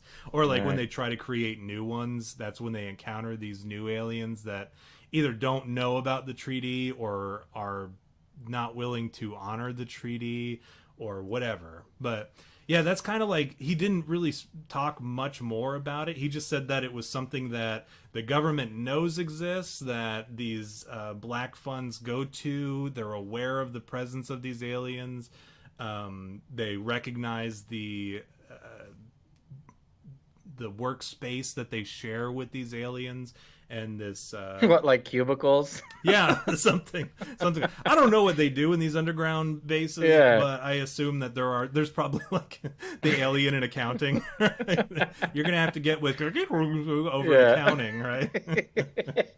So just talk to Slender Man. I He'll just point you in the imagine right direction. like a big bullpen with like cubicles, and there's like a human in one cubicle and then an alien in another. So he's like, hey, fucking whatever alien name, turn down your music, I'm tired of listening to that crap. Can't even tired understand. Of listening to serious to the serious hits of the 2040s or whatever, with your future galaxy and shit. Mike is telling me I have to do a shot, so I'm not sure what I have to do the shot for. But he must have missed you do the shot earlier. He must have not have realized that you did it earlier. Yeah, I said it was to like blowing off Jakku. Yeah, what? No, it was blowing off. Oh yeah, I guess it was. Blowing dudes off to completion. Yeah, rubbing off on someone. That's my favorite, when somebody says they really rubbed off on me. I'm like, damn. To completion. To rubbing off to somebody or blowing somebody off to completion. Yeah, blowing off. Yeah, I totally blew them off. Oh, speaking of birthdays, is it your birthday coming up in a couple days here? You're going to be like 45 or something? Something like that. I'll be 35. Yeah, I'll be 35 this year. 35. Oh, I was off that. Oh, yeah. Is today your birthday, Mike? Somebody better give Mike his spankings. Is that right? I only referenced that because I saw that he said that, and then I thought, well, is it his birthday? Is it actually Mike in Manitoba's birthday? Do we have a... Well, now I feel bad for toasting to Jacob. jerking somebody off to Yeah. completion. When I could have, I'm gonna have to do another shot for Mike and Manitoba's birthday. But yeah, but yeah, that's like the gist of. So happy birthday, Mike. What are you like 52, Mike? 53? There's no way he's 52. He's like he's pushing 60. He's up there. He's late 50s, I'm guessing. No, I like to add years to people when I guess their age, like way up there, so people get like burned. So they get really burned. They go, how old, like especially girls, how old do I look? And then I add 10 years to what I already think. Yeah. Keep talking, V. Oh, it's well, I don't know. That's all I got. I was gonna say something interesting. Are we at that point where we're kind of just ranting now and we're not actually talking about the topic anymore? No, we still have to talk about the dude's suicide yet. But Oh, I okay. was gonna do a special picture. There's a special thing that I want to share for Mike's birthday today. We need to for a special birthday gift. I do want to do a face reveal of Mike. He doesn't know this, but I was able to track down his Facebook profile. I've been wondering what he looks like too. Some of these guys, I don't know what they look like at all. I've been wondering what they look like. Yeah, so I was actually able to track down a picture of Mike on his Facebook profile, Oh, and nice. I'm going to against his best wishes and without his approval or permission, I'm going to go ahead and do a face reveal of Mike in Manitoba for his birthday. Oh, there So it is. There it is. Eh, I knew it. He rocks the spiky mullet variant. we had to Nice. sneak it in. We had to sneak it in somehow. Yeah. Yep, now we got the happy birthdays coming in the chat. Everybody Yeah. wish Mike a happy birthday, and then go to his Twitter and wish him a happy birthday. Remember as well. remember the what is it? Boxy Brown when he's like, happy birthday, happy birthday. Yeah, 'Cause you go follow Mike on Twitter. It's at Mike_in_MB for Manitoba, and make sure you always refer to him as Mike in Manitoba and not just Mike, Yeah, because that's part of the joke. that's what we do here. Didn't know you rocked a mullet, Mike. J. Coop in the 1 minute behind replay or whatever, sneaking back every once in a while to talk on the chat. But yeah, so the suicide, you kind of you touched on the suicide of this dude. This dude, Phil Schneider, right? Philip Schneider Hoffman. Yeah, Philip Seymour Schneider. He was apparently, they attempted to commit suicide. By Hillary Clinton's definition. They suicided him. They attempted to assassinate him 13 times, right? And on the 13th time, apparently they were successful. But like one of those times, he was actually shot in the shoulder, which like when he talks about the times that they tried to assassinate him, like that was another part of the video that made me furious, because I'm like, what are we paying these people for with our tax dollars that they can't even like do an assassination effectively? It takes 13 tries to kill this dude, right? Yeah. And what kind of assassins are these guys hiring, dude? Not very good ones. Tweedledee and Tweedledee. We're outsourcing to the lowest bidder, right? Yeah. Now this dude, he had prior to this, right? Prior to his suicide, he had warned everybody, like his close circle of friends, of which I'm sure there were not many, because not many people are friends with like a weird guy who talks about underground military bases and aliens, alien wars, and the sort of guy who gets an award for like knocking out in the first 30 seconds of a fight and then survives, and everybody else is like, all of his friends are dead anyways. So anyway, but he warned his circle of friends and family that if ever he committed suicide, that it wasn't a suicide, and that somebody had tried to kill him because he had been the target of assassination multiple times. So when he did die, and they claimed it was a suicide, his ex-wife actually contested it and was like, no, like he told us all that somebody would say that it was a suicide when really it wasn't, and you should investigate it further. And then you might be like, well, we're not going to waste tax dollars just because like somebody in your close circle of friends says that it was not a suicide. And VS said, I thought it was supposed to be a picture of Phil Schneider. I actually have real pictures of Phil Schneider I can show in a minute. And I promise it won't be Kenny Loggins. But this, like, you could, like, dismiss somebody who says, well, no, he said it wasn't going to be a suicide, so it wasn't a suicide. Like, that's enough. Like, you could be like, come on, get the fuck out of here. Like, we have real stuff that we have to do, real medical examiner shit that we have to do, and real detective shit that we have to do. We can't be standing around in front of the Ramsey household, you know, like, discussing, like, the what ifs and whether or not Santa was the shooter. But that's right. This dude, when he was found, he wasn't found for like 4 days, right, after he was dead. And I think somebody was wondering where he was, like maybe his ex-wife hadn't heard from, or a friend or something hadn't heard from him, and they sent the cops for a welfare check, and they found him dead. And now this dude Phil Schneider was like wheelchair bound at the time, so he's just like, when they found him, he was headfirst in his wheelchair, like with well, I'll tell you that much right now, and I'll tell you more later. He was found headfirst in the wheelchair, like slumped over, dead for 4 days. And they saw it, and they said it was. I guess they called the medical examiner, and the medical examiner said, "I'm just not going to come and check it out." Why, I don't know. Now they called the funeral home. The funeral home said, "All right, bring him over, and we'll you know, make the arrangements and all that shit." So they bring him over there, and they just ruled it natural causes. Actually, that's what the first the police report says, was natural causes.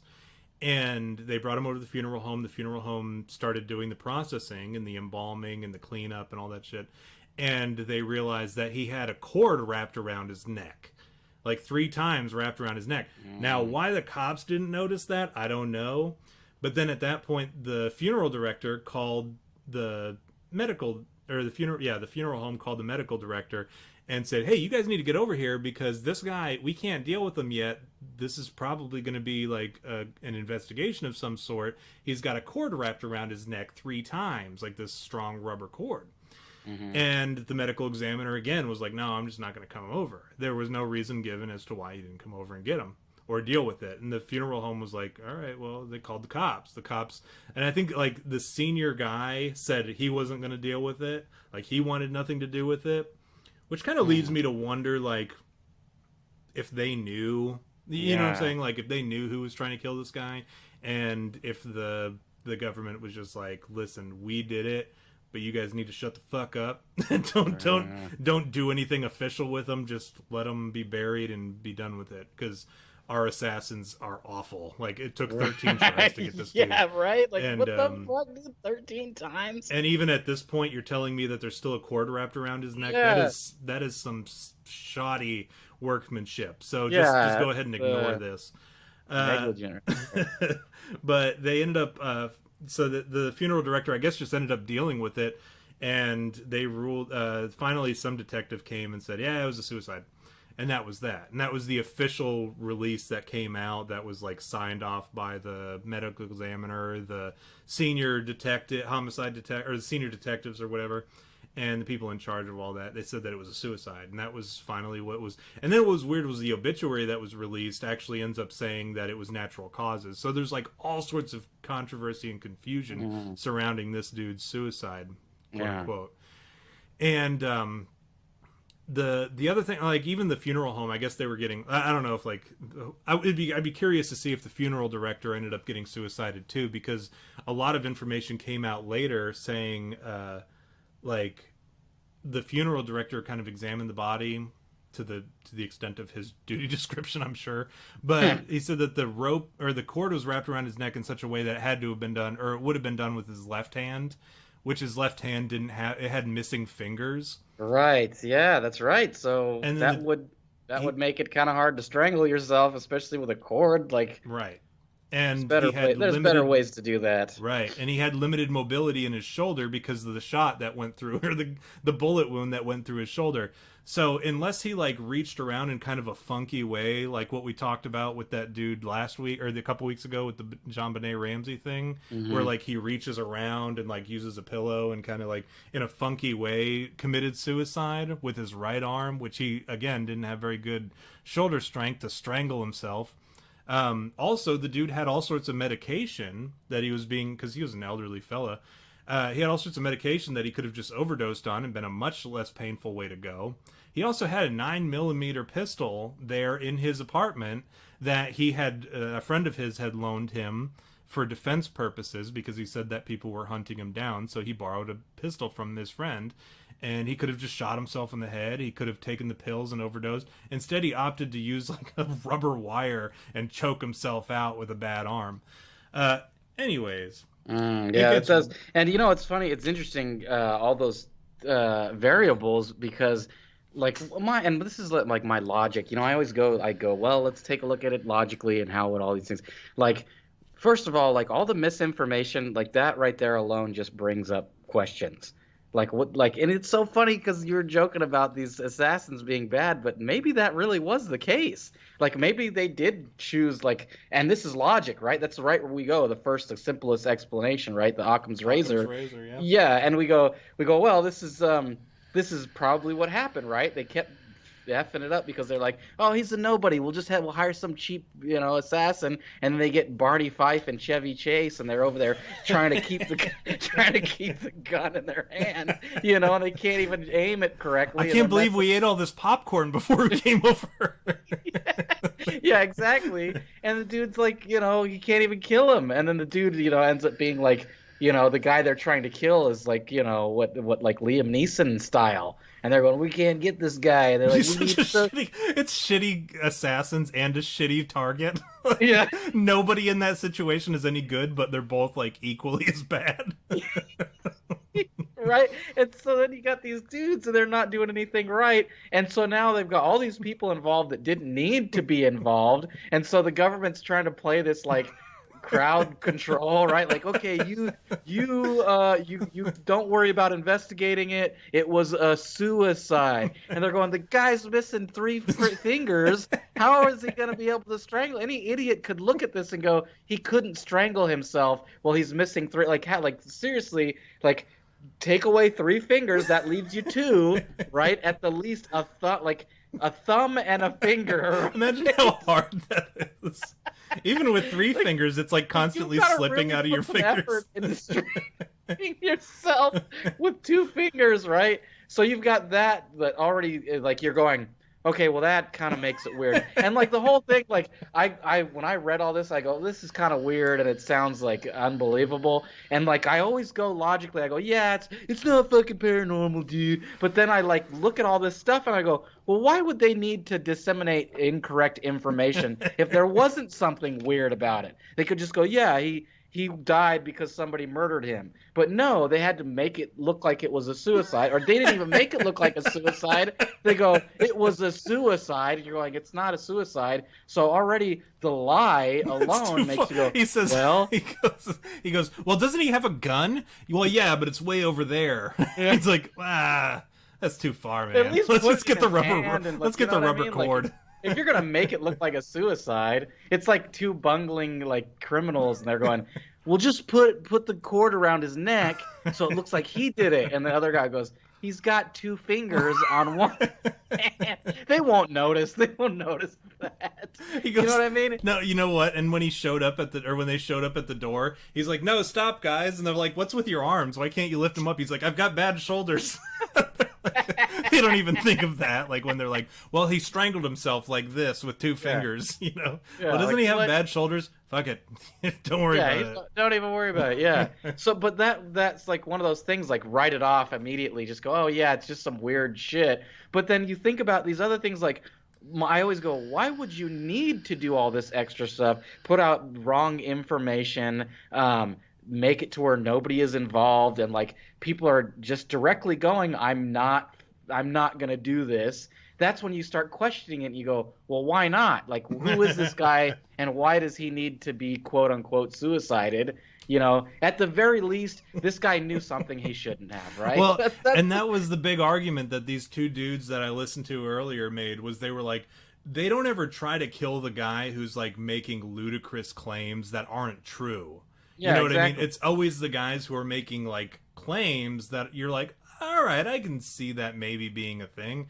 Or even like, that's a little out there, but still, like, this government, like, they've done some shady shit lately. Like, I'm starting to wonder, like, it's the sort of shit that you can like kind of piece together and be like, all right, maybe I can see. It's like that stuff, but it's true. You know what I'm saying? Like, Right, it's never right. the stuff where you're like, I can see that being true, and then Yeah. they're like, but it's just not true. You know what I'm saying? They don't kill Hmm. those guys. They kill the guys that's like, well, that's not that far fetched, and Yeah. it's true. So Mike actually said that the Beta Draconian hitmen are awful. He said they suck. A couple of like, I immediately That's imagined what it like some was. scrawny like reptilian alpha draconians with like old timey derbies on and like a trench coat, and they're like sneaking around with their lizard hands trying to hold a gun, like with a bunch of butter all over their fingers, and they're like, oh man, I can't believe it.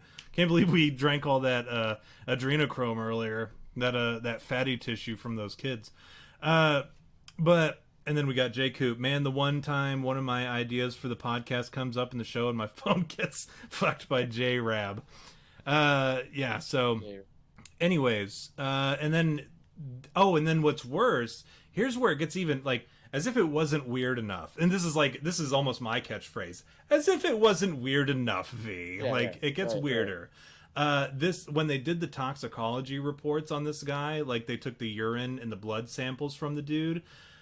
They took them, and then they just sat on a shelf, like in storage or whatever, in the evidence locker or whatever, wherever they keep them. I'm sure it's like some kind of like cryogenic lab or whatever. I don't know. I'm not a forensic scientist.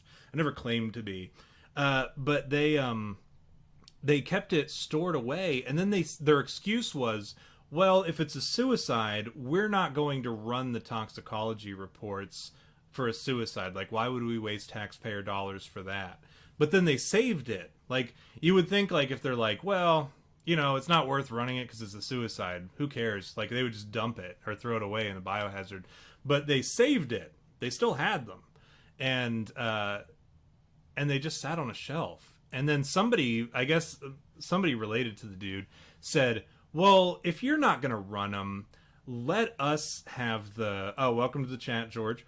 If you're not going to run them, let us run them at our own... We'll pay for it through an independent source, and we'll go ahead and, we'll get to the bottom of it, just because we want to know for our own edification. And the people said, well, no, it's like an open case. We got to wait. We got to give it X amount of time. And I think it was like 6 months.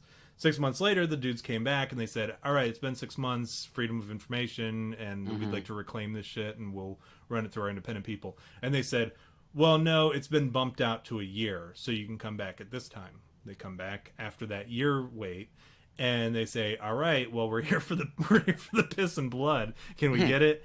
And then, and they're like, well, we lost it, was their excuse. They lost it, or it was supposedly destroyed. So again, it kind of like, this kind of goes back to what we always say about, like, if it was one thing, like, you could be like, all right, well, that's weird. Like, they lost the piss and blood that they were like trying to keep from people getting or whatever. That's one thing. But when that's just the icing on the cake, that's something that's worth reading into a little bit more. Yeah, I agree. And Definitely. even if you wanted to dismiss like every single thing that this dude said, like, if you were like, no, your dumb idea is pretty fucking dumb, dude. Like, I don't want to listen to it. Like, it sounds ridiculous, and I have no interest in this theory. However, you died in kind of a fucked up way, and there's a lot of conspiracy surrounding like your death.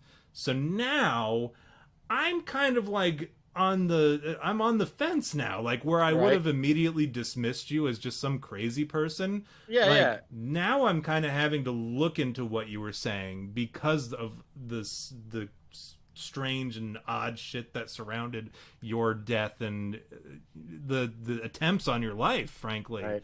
And Right. then the scars that this dude had, the missing fingers, the Yeah. impeccable military record, the 17, I mean there's no denying that the dude was in the he was a government worker for 17 years. Like Right. that's public knowledge. Um like all this stuff is it's there. Now whether or not what he said is true, that's where you can kind of be like, well, I don't know. But then you start looking at the other shit and you're like, um, oh, Buzz accidentally logged in as his real name, so nobody pay attention to his real name. Don't worry, Buzz. We delete it. All gets deleted anyways when I download and merge all this shit together. Nobody pay any attention to the fact that I said his name a few minutes ago. I'll bleep it out. How's that sound, George?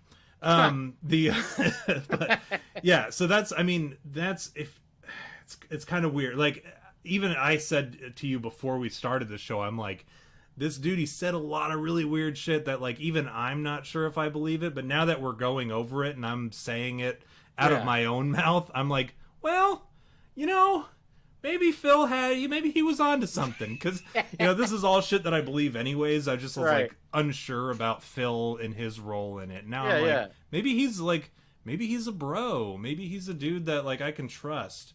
Not that it matters. Not that he's not going to hear me about it, but yeah, I don't know, man. What do you think? Well, like I said, I think it's one of those things where when I first read about all this stuff, I just kind of was like, well, it sounds fucking like weird. It sounds like there's some weird shit that this dude claimed. But then when I got to about the death stuff, I was like, well, that's weird. There was an assassination.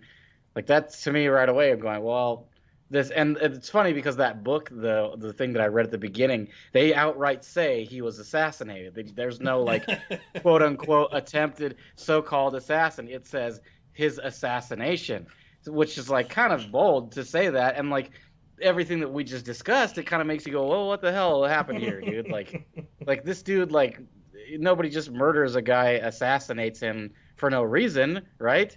Like, it wasn't like a crime or anything. Like, it's obvious that there was some weird stuff, foul play, as they say, right? And so we look at the situation. He washed up on a beach in South Australia yeah, with a briefcase and no socks on. Yeah, exactly. And so we look at it and we go, well, what the hell, dude? Like, all this other weird stuff. And, you know, me, I'm the skeptic. I'm always gonna go, it's fucking, there's not aliens living underground, dude. Like, there's no Krang fucking tunneling machine drill vehicle that builds fucking tunnels for these dumbs underground. That's all. It's probably just some crazy dude. But then once, like you said, once you get to this, like, this assassination attempt and, like, all these things, like, it makes you go, okay, like, that, all that information there, you'd have to be an idiot to not go, well, this is fucking not weird.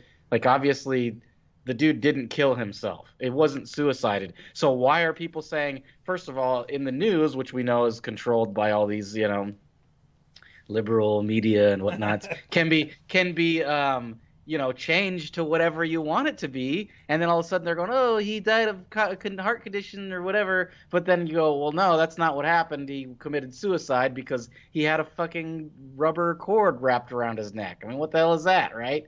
So already you're going, well, yeah, that's probably what it was. Yeah, he committed suicide. Yeah, that's it. And then fucking you're going, well, hang on a second. That's when you go, hang on a second. What really happened here? And only an idiot would go, yeah, I believe that. Yeah, that's what it was. And then people like us, we go, well, hold on. I know all that stuff is weird. And the guy, Phil Schneider, he's probably a mouth breather that got next to him was like, oh, I used to work underground, man. And fucking there were aliens, man. And you're the guy going, all right, dude. Yeah, cool. Right on. And you just kind of avoid him because he probably seemed a little weird, missing. Like, you meet someone that's missing fingers, and you're probably going, I don't want to hang around this dude. And he probably talks to you, and already you're off put because he has, like, a weird demeanor, right? The guy had a weird demeanor because he's missing fingers, and he had slumped shoulders, right? Bad arms, right?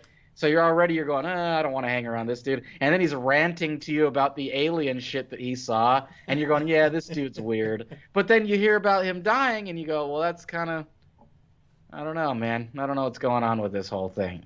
All I can say is that it definitely makes me question the scenario and what he was like, you know, what he knew, right? He knew too much, right? He knew too much. That's what it comes down to.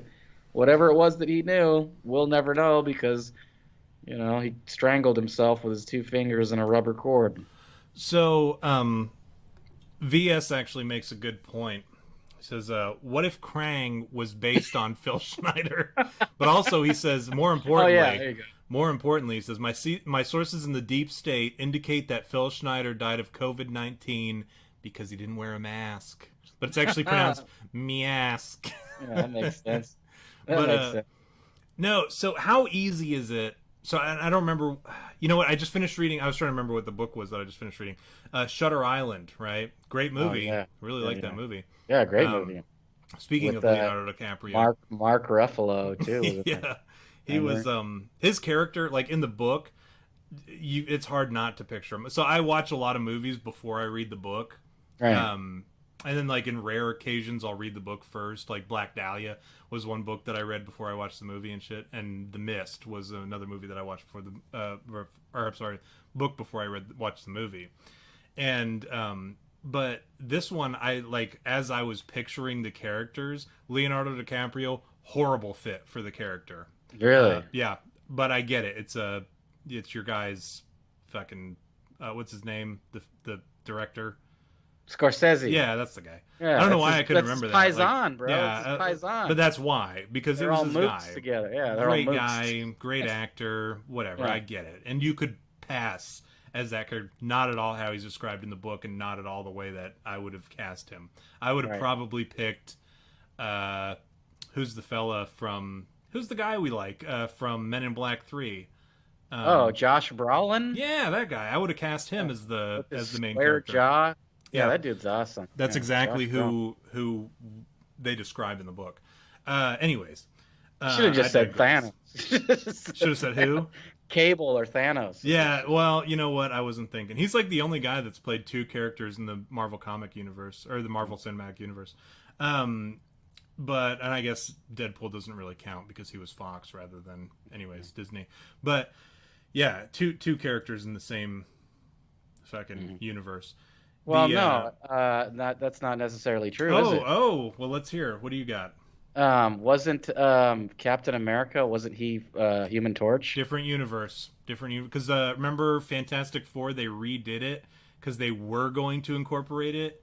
Fantastic Four was actually redone with somebody else as the He was. You're right. He's the same guy, but not in the same universe, right? Like So, how so they Deadpool takes place in redid- the same universe as. maybe, but that's the problem. They kind of like insinuate that it is, but at the same time they don't really come clean because it was Fox versus Disney. Remember That's before right. Fox was owned by Disney. Anyways, Yeah. that's Fucking who I would have nerd. cast. You're a nerd, dude. Josh Brolin. Fucking nerd. Don't judge me because I have, you look up on my wall and I've got the villains. It's funny. My wife actually Oh, bought yeah, me that that is villain. painting.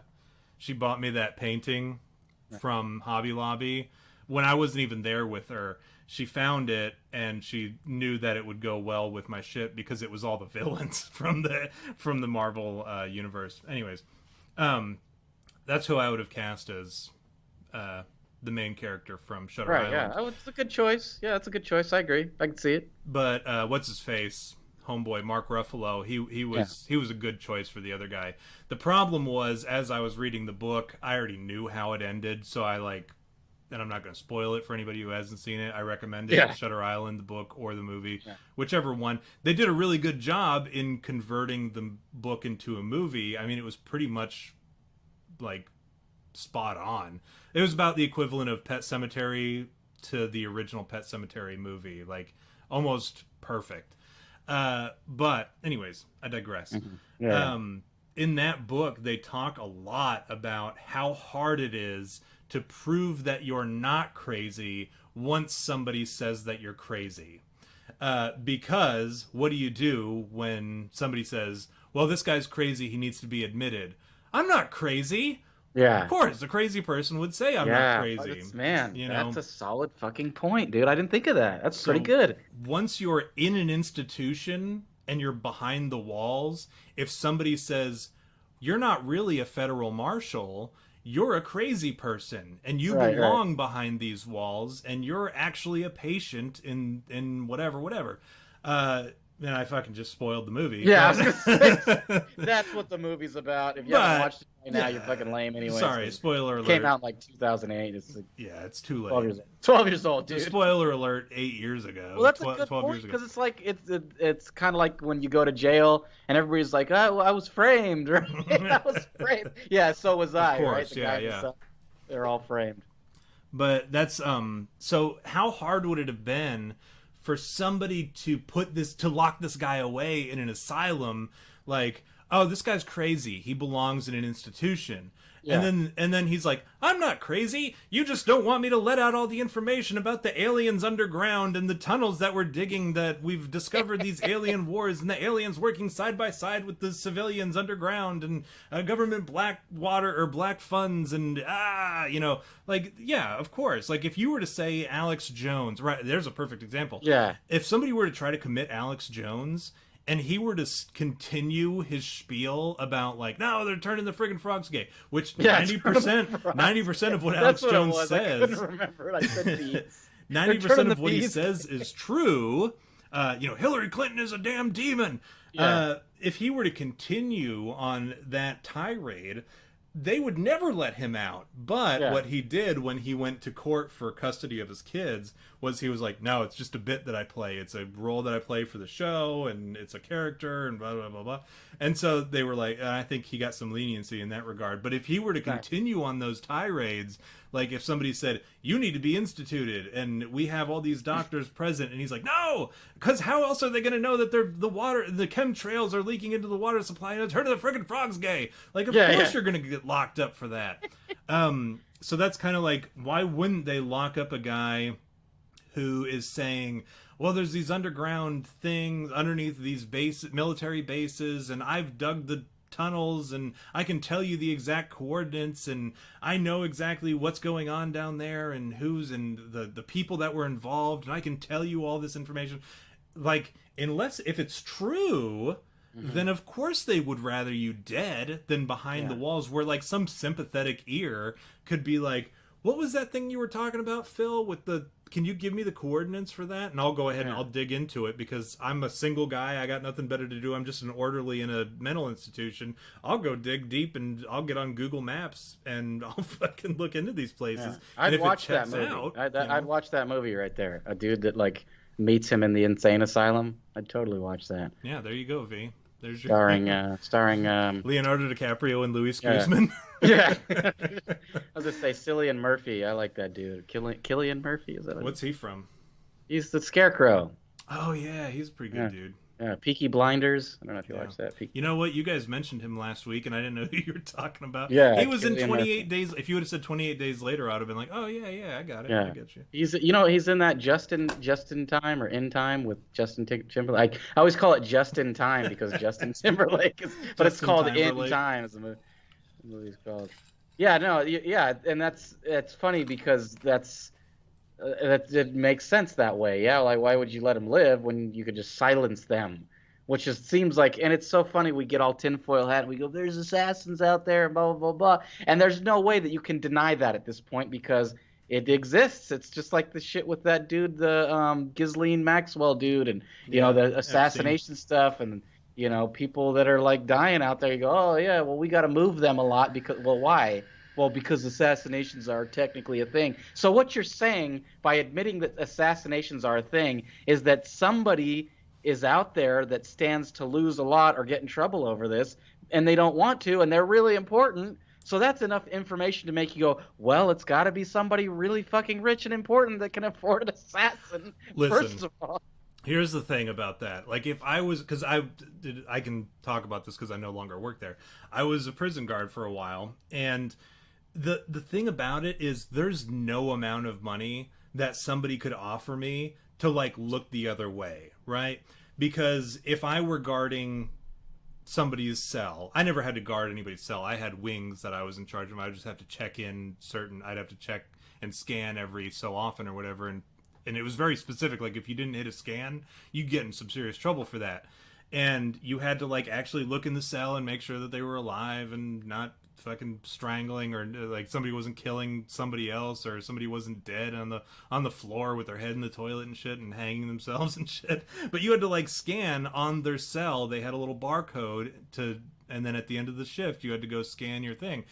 If I was in charge of anybody's cell, I don't care how high or low profile that case was, there's no amount of money that you could pay me, and I'll tell you why. Because the sort of person, like, yeah, if you said, hey, I'll give you $1,000,000 if you fucking abdicate your duties and go take a smoke break for a minute or two. And when you come back, the dude will be dead. Here's, and they kind of like lay it out for me, and I'm like, all right, cool, yeah, I'll do that for $1,000,000. Who's to say, first of all, that they're gonna pay? Second of all, the sort of person who can afford to pay you $1,000,000 to do that sort of thing is the sort of person who will come to your house and murder you and your family instead of paying. You know what I mean? Yeah. So there's no real incentive for you to actually act on one of those things or one of those types of situations.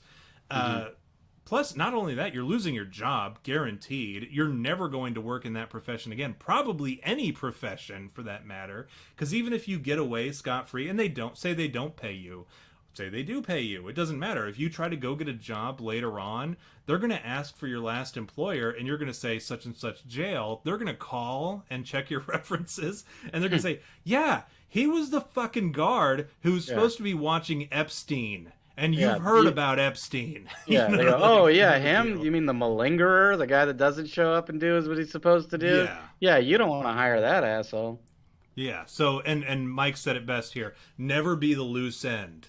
Because that's what you end up being in that situation, is you end up just being a loose end. And if they can kill you, and they don't have to pay you $1,000,000, and they get what they wanted from you, that's a win-win for them. So no way. You'd rather be the guy who, like, goes home at the end of your shift, and they talk to the guy on the next shift, and you just hope that the next guy takes the bait or whatever. Anyways, you should never do that.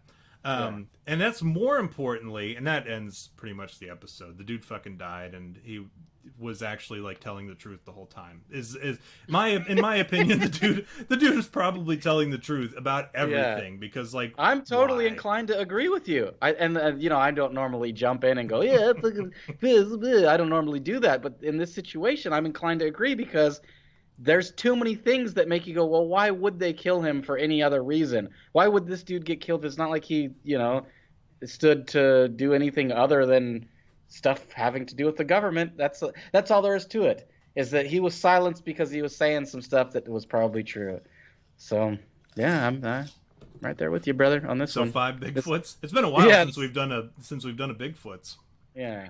Yeah, definitely 5 Bigfoots. I'm right there with. This is the first time where I'm like, I'm there. One of the few times that I'm going, yeah, dude.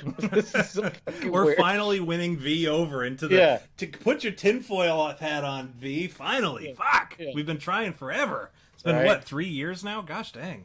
No. So here's my question to you, V. And what I was going to say prior to this was our life lesson, because we're going to run a little bit over because I have a couple questions for V.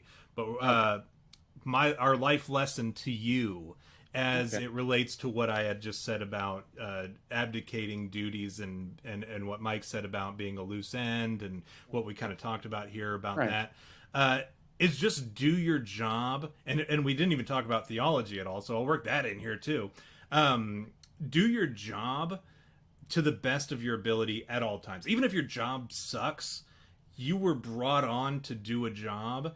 And your employer, the people in my case, in that situation, the people in the surrounding area, in the state, they were counting on me to do my job, to kind of keep these people like in their positions where they are. The families of these inmates were counting on me to keep their families safe. The inmates were counting on me to keep them safe. So there were a lot of people that were like counting on me to do my job, right? So that doesn't just have to apply to that. It can always apply to any job that you do. Somebody somewhere is counting on you to do your job and do it well. That's why they brought you on. No matter how minor that job you may feel that it is, like in a lawnmower, for instance, I use this as an example often, and I used it when I was as a recruiter. I would say no job is any more important than the other, because without this particular job, the machine won't work. So Right. every job, no matter how insignificant you feel that it is, it serves a larger purpose. Now, as it pertains to like theologically, you are to do your job as if you were doing it for God. You are serving God in everything that you do, to include your job, even if it's like, I don't know, like an Amazon package handler. Like, you Hmm. should do that job as if you are honoring God in doing it. So, that being the case, whether you are atheist or theist, do it in a way that honors your theological beliefs, whoever your higher power is, or do it just for the benefit of civilization, right? As a whole.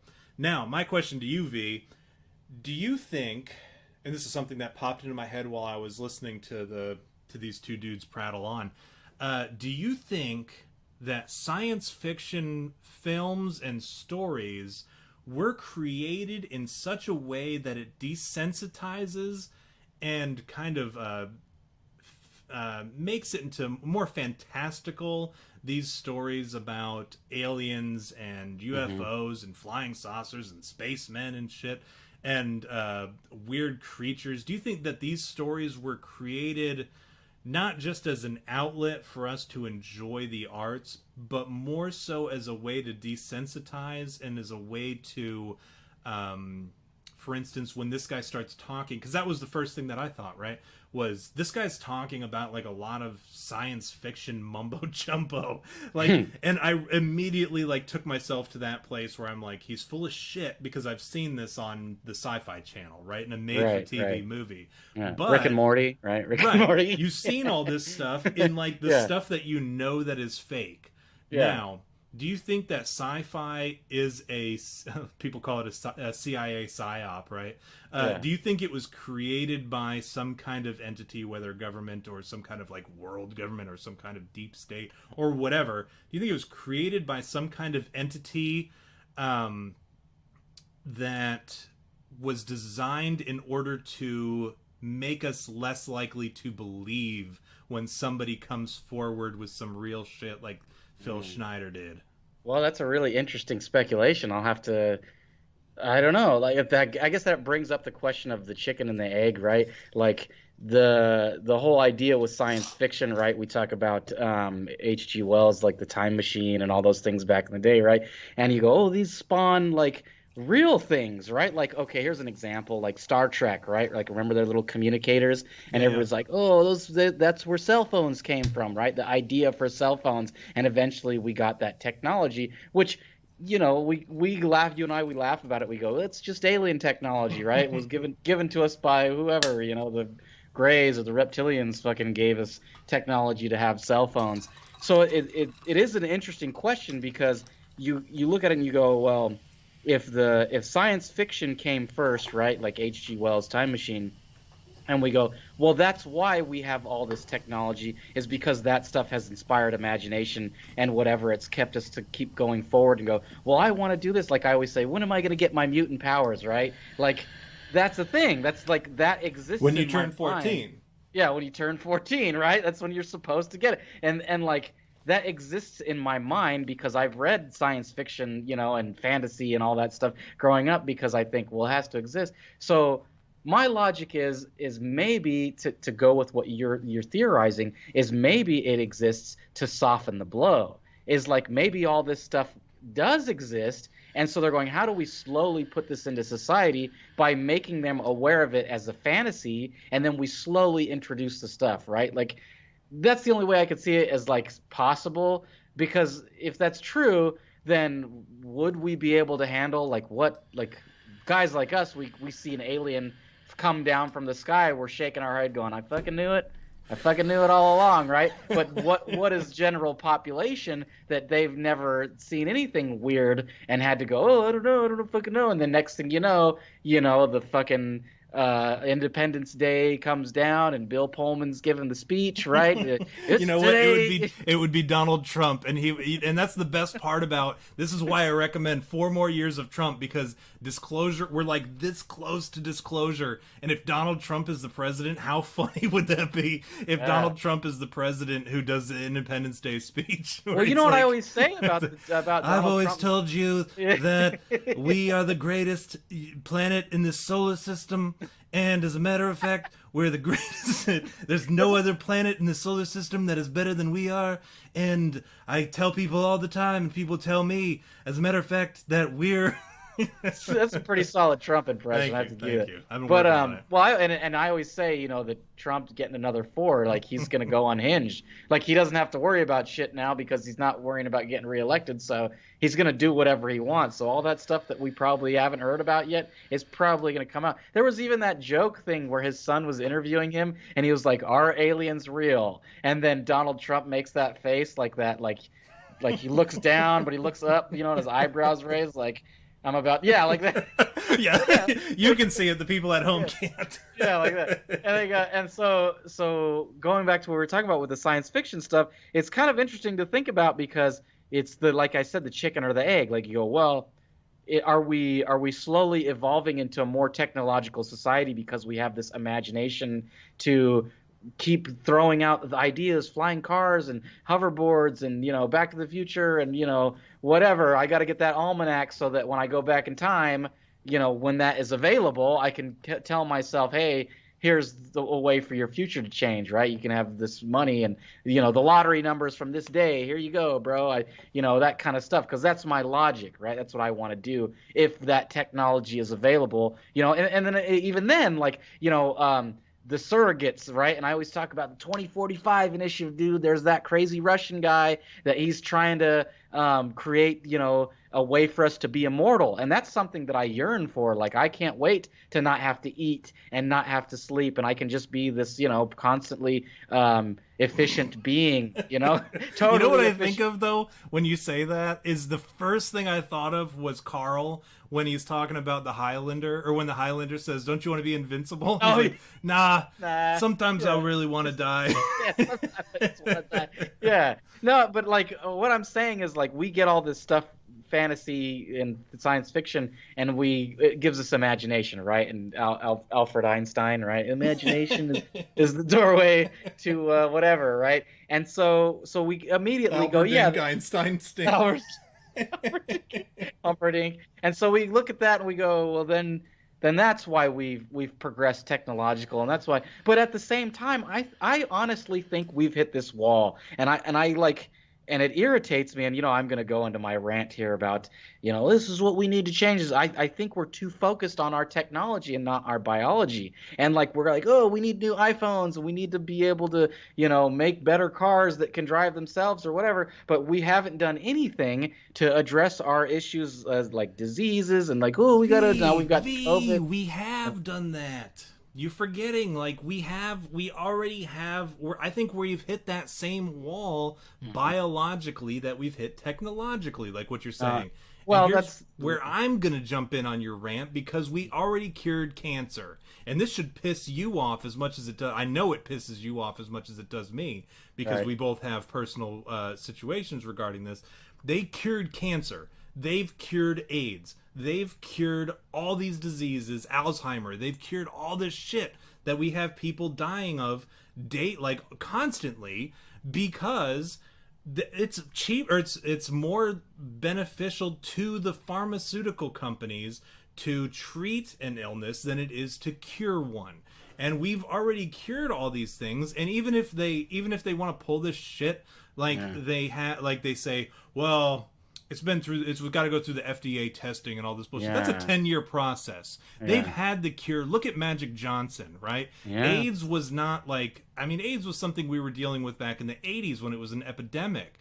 And they've cured it, because look at Magic Johnson. The dude doesn't even have AIDS anymore. I guarantee it. He was HIV positive back in the early 90s. This dude is still out there donating blood. Like, there's a picture of him donating blood.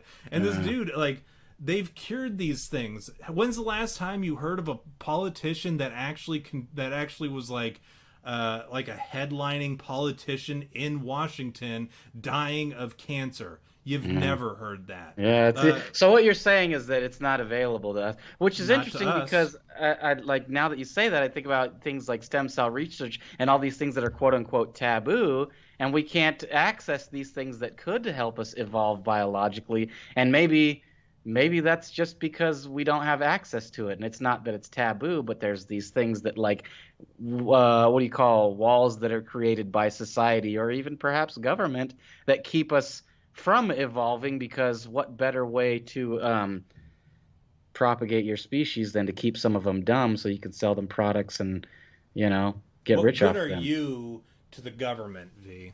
Yeah, yeah, it's What good am true. I to the Yeah, government? Not. other We're than not. other than suckling the teat of their all right. Well, we don't vote Democrats, so Yeah. they don't want to keep us alive. Yeah, that's right. That's a good point. So I But don't know, like, yeah, to answer your question, do I think if the science fiction exists to kind of what do you call it? To make us deflect. less likely to believe. Yeah, to deflect is a Yeah, good to term. deflect. I was trying to think of like a better. Yeah, to like deflect.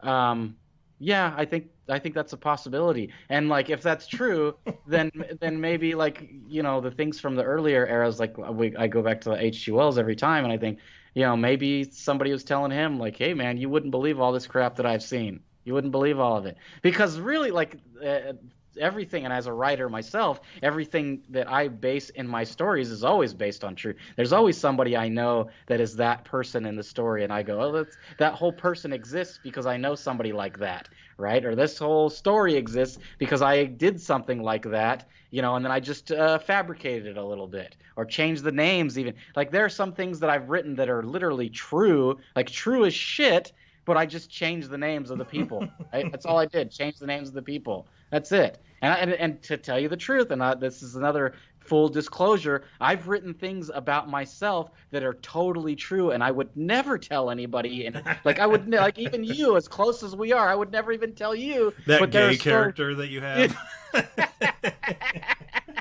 Yeah, no, not that. No, no, not that.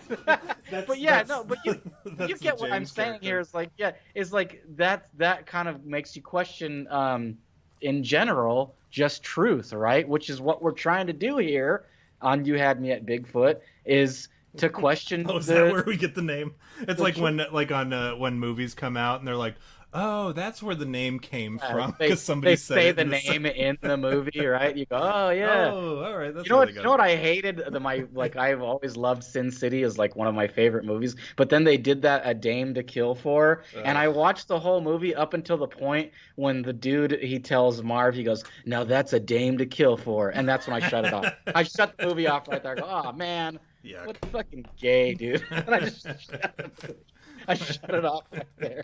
Why would you do that? Boo. Why would you do Boo. that? He said that's a dame to kill for, and I was like, dude, it's in the title, man. Like, are you saying that we're so dumb we didn't realize this was the dame to kill for?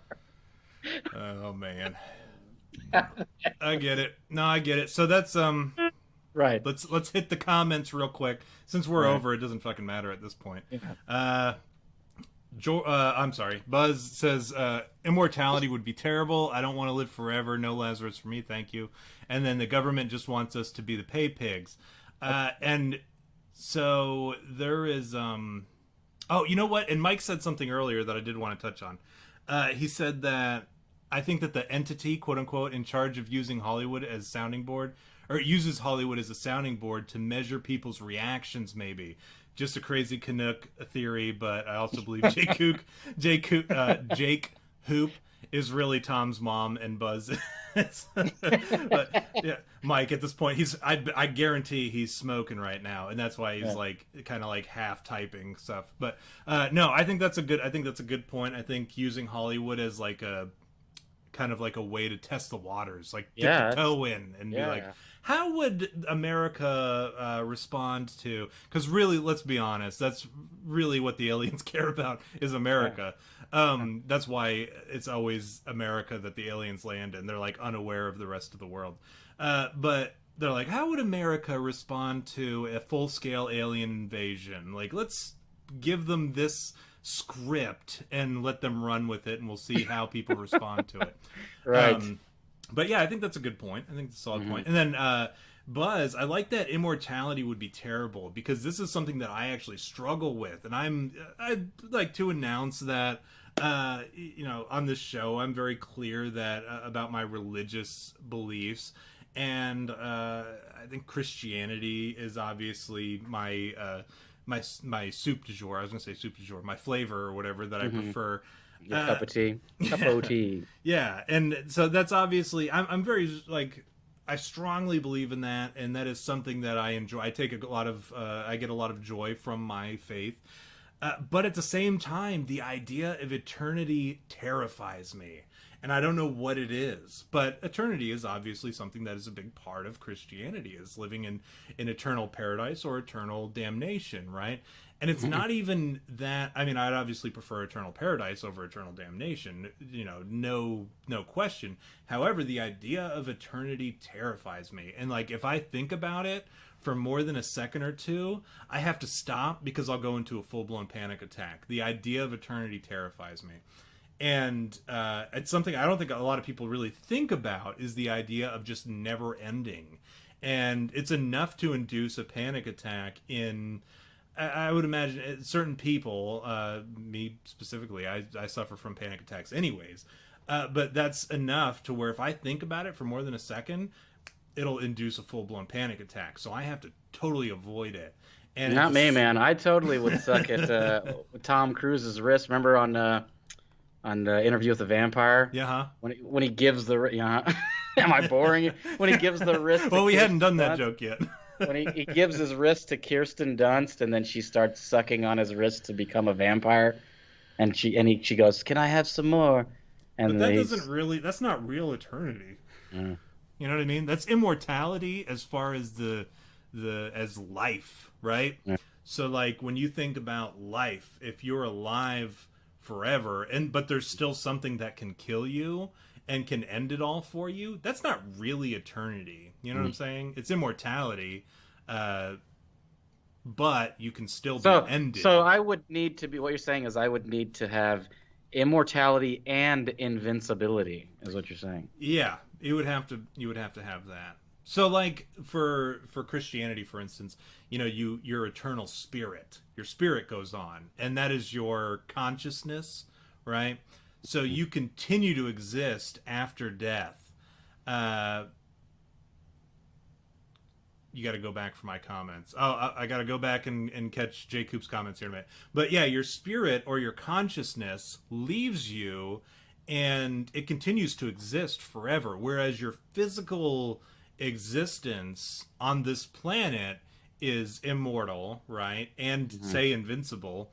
Even at that point, yeah. Like, what if the world passes and everyone is gone and everything is gone and the world wastes away and you're just standing here alone with nothing, and post-apocalyptic world, and there's nothing to do forever, for eternity. And then you end up drifting off into space because, say the sun erupts, right? Because that's going to happen eventually. The sun is going to...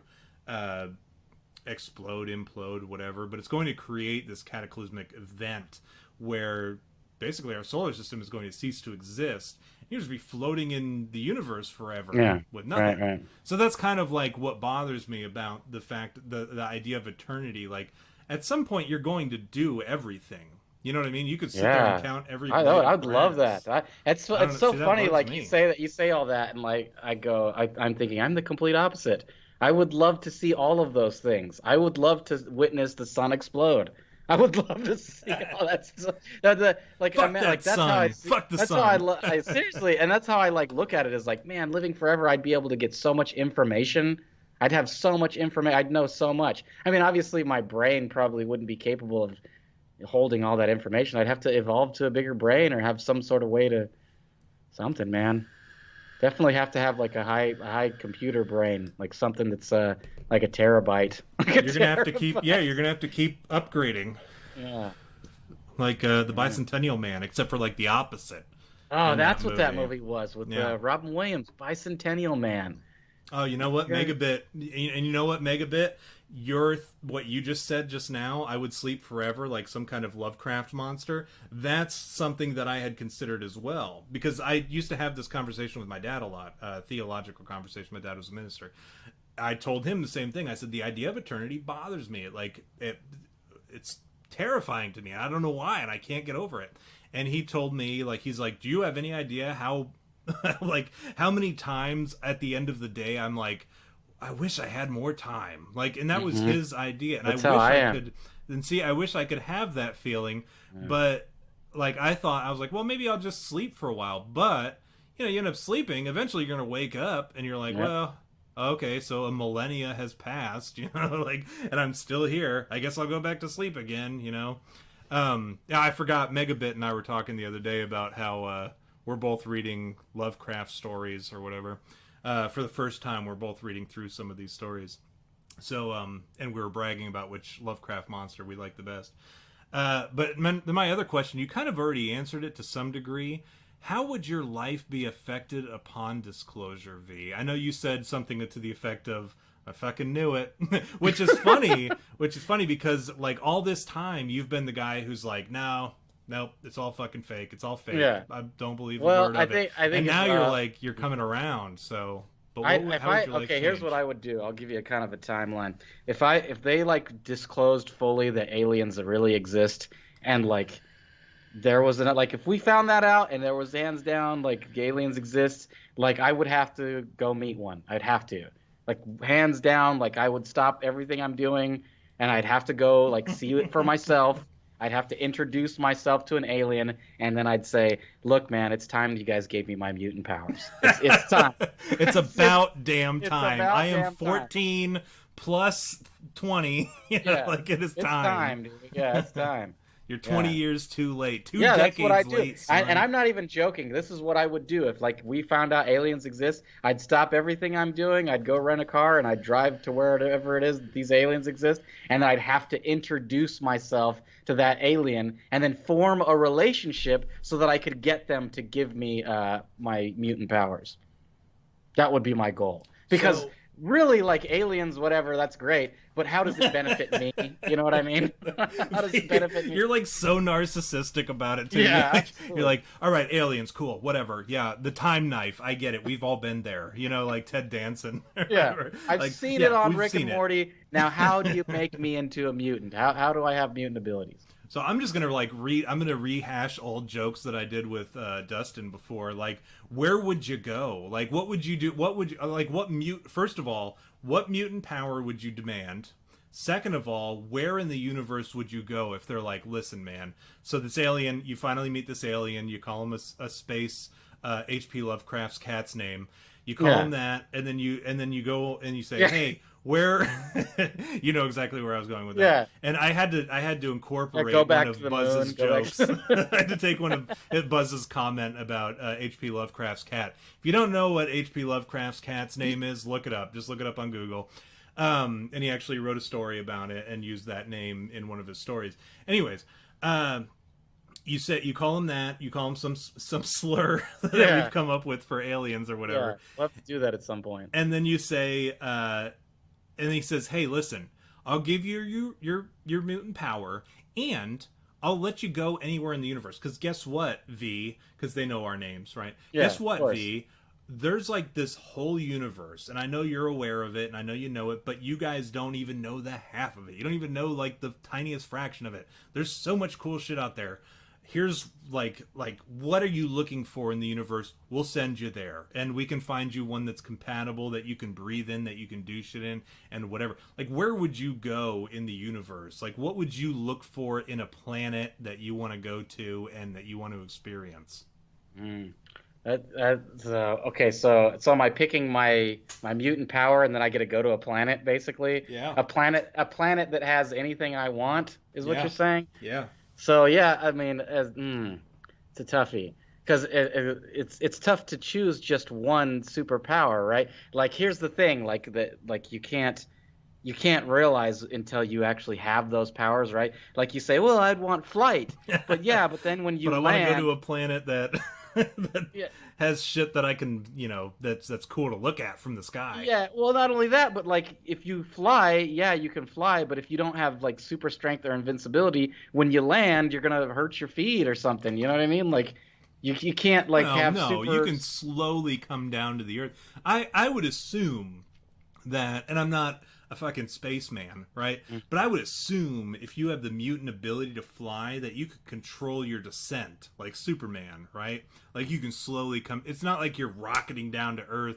You could, but you'd fuck yourself up because you don't have invincibility. But you could slowly descend down to the earth and be like, "Hey guys, I'm here," and like softly land on your sneakers or whatever, Right. and your Earth sneakers that everyone's like, "Whoa, that's pretty Well, fucking cool. Where'd you well, get I've those given sneakers?" this I've given Earth? this some considerable thought over the years, Well, and let's hear it. all of the powers that out there, I think the easiest one for me to default to is just telepathy. Because if I had telepathy, first of all, you can control minds. Second of all, you can totally like win at gambling, like constantly. If I had telepathy right now, the first thing I'd do is I'd go straight to Vegas and just start winning like crazy at blackjack. Yeah, and I'd then you get win your the shit. fingers broken by Leonardo DiCaprio's character. Yeah, yeah, in exactly. Casino. And then as for planet wise, well, I'm gonna have to go a little dirtbag on that one. It'd have to be somewhere where it's just like a race of all women, large-breasted women, right? That like have no men on their planet, and then they just need to like keep exist, like we're running out of a way to procreate because all the men are gone, and then I show up and I'm like the savior man, right? Like I'm like what they call God's gift, right? I show up, I'm God's gift to women, right? Like here I am, and they're just like, oh, the man is here, and it's And your we cannot. telepathy, you start reading their mind, and they're all like, "He's a little short." Like every one that you look at, they're like, "Oh, he's too short." And then I show up. I slowly descend down, like with my power of flight, because I show up at the same planet just to be a dick. I'm like, "Hey, V." I'm like, what are you doing here? This is my bit, man, my gig. They're like, "Oh, he's 6 feet tall," or whatever the unit of. I assume it's feet because they know is America, right? So they're all like, "Oh, he's 6 feet tall. He's totally like." I'm like, "What are they thinking, V?" And you're like, "They hate you." You know what? And what's funny is VS actually said, "If disclosure happens, I'll make it my goal to have sexual intercourse with an extraterrestrial," and then follows it up with, "And my mutant power would be complete immunity to STDs." Yeah. So. Yeah, and then Buzz says the Amazon's planet. Yeah, like the snoo ladies on Futurama, remember? The spirit is willing, but the flesh is weak and spongy. Yeah. And then Mike said V ends up on Balchinian planet. Yeah, that would be my luck. I wouldn't get telepathy. I'd get something shitty. It'd be like I'd have telepathy, but it's like I could only read like one part of their mind. Like the angry things that they think about people. Or you something. can only hear about what men are thinking, and all you hear is like a bunch of gay Balchinian aliens. Like, "Oh, he's perfect." Like, you just hear like an echo of, "Oh, oh, I want to have his dick in my ball mouth." Like just like a bunch of like really graphic sex thoughts from these Balchinian aliens. Disgusting, V. Why would you wish for that upon yourself? Yeah. All right. What else do we got? Is that it? That's it, man. That's it. Now that we've totally gone off the rails for an extra half an hour. But all right, so 5 Bigfoots. You'd end up on the Balchinian planet with mind reading abilities, but only for men. I do have to do my shot for Mike's birthday because I accidentally did it too soon before we had all the information. Yeah. Nice. Happy birthday, Mike. One of our biggest fans, certainly birthday. arguably our biggest fan. What's that? No, I said, happy birthday. Remember the Foxy Brown? Boxy Brown, and then Carl peeing all over him. Yeah. So is that, what else do you have anything that you want to say, V? I'm like, oh yeah. At this point, I've been like drinking this whole episode, and I'm gonna be like real sloppy in my outro. V, take the wheel. I was just gonna say, just thanks guys for showing up. Don't forget to pick up some merch if you feel like it. Have Happy birthday, Mike. Thanks for always coming out. All you guys are what do you call it? Regulars. We love you guys. Thanks again for showing up tonight and showing up every night. Keep doing it, doing what you're doing, and living the dream, and all that good stuff, and taking a knee and drinking water. And at this point, I'm just coming up with any random maxim that I can think of. Whatever. Just hang out, and Whatever. you guys will. Don't forget to follow us on YouTube, or not YouTube. Well, yeah, follow us on YouTube, Yeah, but also definitely follow us there. but also Twitter. We're at 550 followers. Did you know that? Or Uh, 550 subscribers. That's a pretty big deal. Insane, dude. But yeah, and continue to do so, and whatever. That's it. That's all I got. Yeah. So I'm gonna caveat. Oh, this is something that they always said in the army, right? I'm Yeah, gonna caveat on what so and so said, Yeah. and then they say the exact same friggin' thing. Yeah, no, thank you guys for coming out. Had a lot of fun.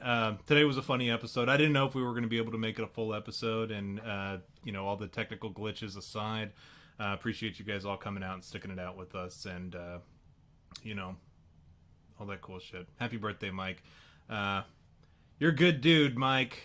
You're a good dude, and we definitely enjoy having you. It's as long as we've had you, gosh dang, we've had you for a whole high school career, 4 years. Mm-hmm. Like people could have had a bachelor's degree in the amount of time that you've been watching our show. Right? But yeah, no, that's yeah, it's very cool that you guys still hang out. I was actually talking to Reinhardt the other day, and I said, man, people keep like I would have given up on the show a long time ago if not for those of you who have been sticking it out with us, J Coop,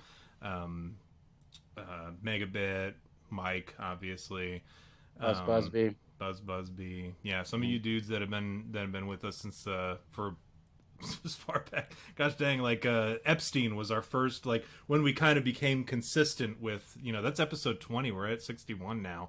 So Yeah. you guys have been around for a long time, and if not for you guys, I would have fucking dropped out of this a long time ago. And I've never told V that off to the side, but I think we both have the same like idea. Like if we didn't have people who actually wanted to listen to us and wanted us to continue to make content, like we probably would have stopped doing this a long time ago. But you guys make it worth doing, and it's a lot of fun to do it, and we have a lot of laughs, and I really do enjoy coming out here now and doing this stuff. Tomorrow, here's the thing. This is the one last thing that I'm going to leave you with. Tomorrow I am going to the Kentucky State Capitol, and I told Mike about this earlier. This is how you know that you're like one of our loyal fans, that we actually we actually give you, like, you're privy to this information. Is I talked to Mike the other day. I'm going down to Kentucky State Capitol to protest tomorrow because Governor Beshear has overreached his authority as a governor, and the attorney general, who's a new attorney general, and I voted for him because I expected him to kind of rein this motherfucker in, and I knew our old governor wasn't going to get reelected, and I figured this dude Daniel Cameron, he was going to be the one who would like rein this dude in.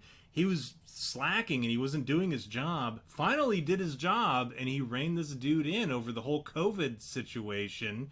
And he sued the governor over overreaching policies as far in the COVID-19 situation. And that case is being heard by the Supreme Court tomorrow at 9:00 in the morning. And so a bunch of us are getting together, and this is like as a Facebook group that was created, and a Facebook event that was created where everyone is getting together, and we're meeting on the steps of the Supreme Court in Kentucky, in Frankfort, Kentucky, and we're going to go and protest the governor and wait for the results of the Supreme Court hearing. And I'm actually going. I'm very excited because I didn't want to. This is one of those things, like I can sit here and I can talk shit all day long, and I'm happy to, and I love to do it behind the protection of my webcam and shit. But I don't want one day my grandkids to look up at me and say, Grandpa Tom, what did you do when all this bullshit was going on? And I'll say, well, I posted a bunch of funny memes, and I was a co-host on a show called You Had Me at Bigfoot, and we talked a bunch of shit. I don't want to be that guy. I want to be the guy who also says, yeah, I did those things, but also I went down to the Capitol and I raised some hell and I called the governor a fag to his face. Like, that's what I want tell my that's what I want to tell my I want to tell that in verbatim. Yeah. I want to tell my Yeah. my grandkids that. So I am going down there tomorrow. So here's what, because you guys stuck it out, all 9 of you still stuck it out all the way to the end till 11:30 Eastern time. Here's what I'm going to say. Post on Twitter what you want me to write on my poster board when I go down there, what funny quote you want me to write, and put a hashtag, tag the page in it, and tag me and V at You Had Me Podcast and at V_Weenus, and do like a hashtag Tom goes to the Capitol or something like that. Yeah, hashtag Tom goes to the Capitol. Yeah. And write what you want me to write on the poster board, and whichever one gets the most likes, I'll write that on a poster board and I'll hold it up when I'm down there at the Capitol tomorrow. Pinky swear, I promise I'll do it.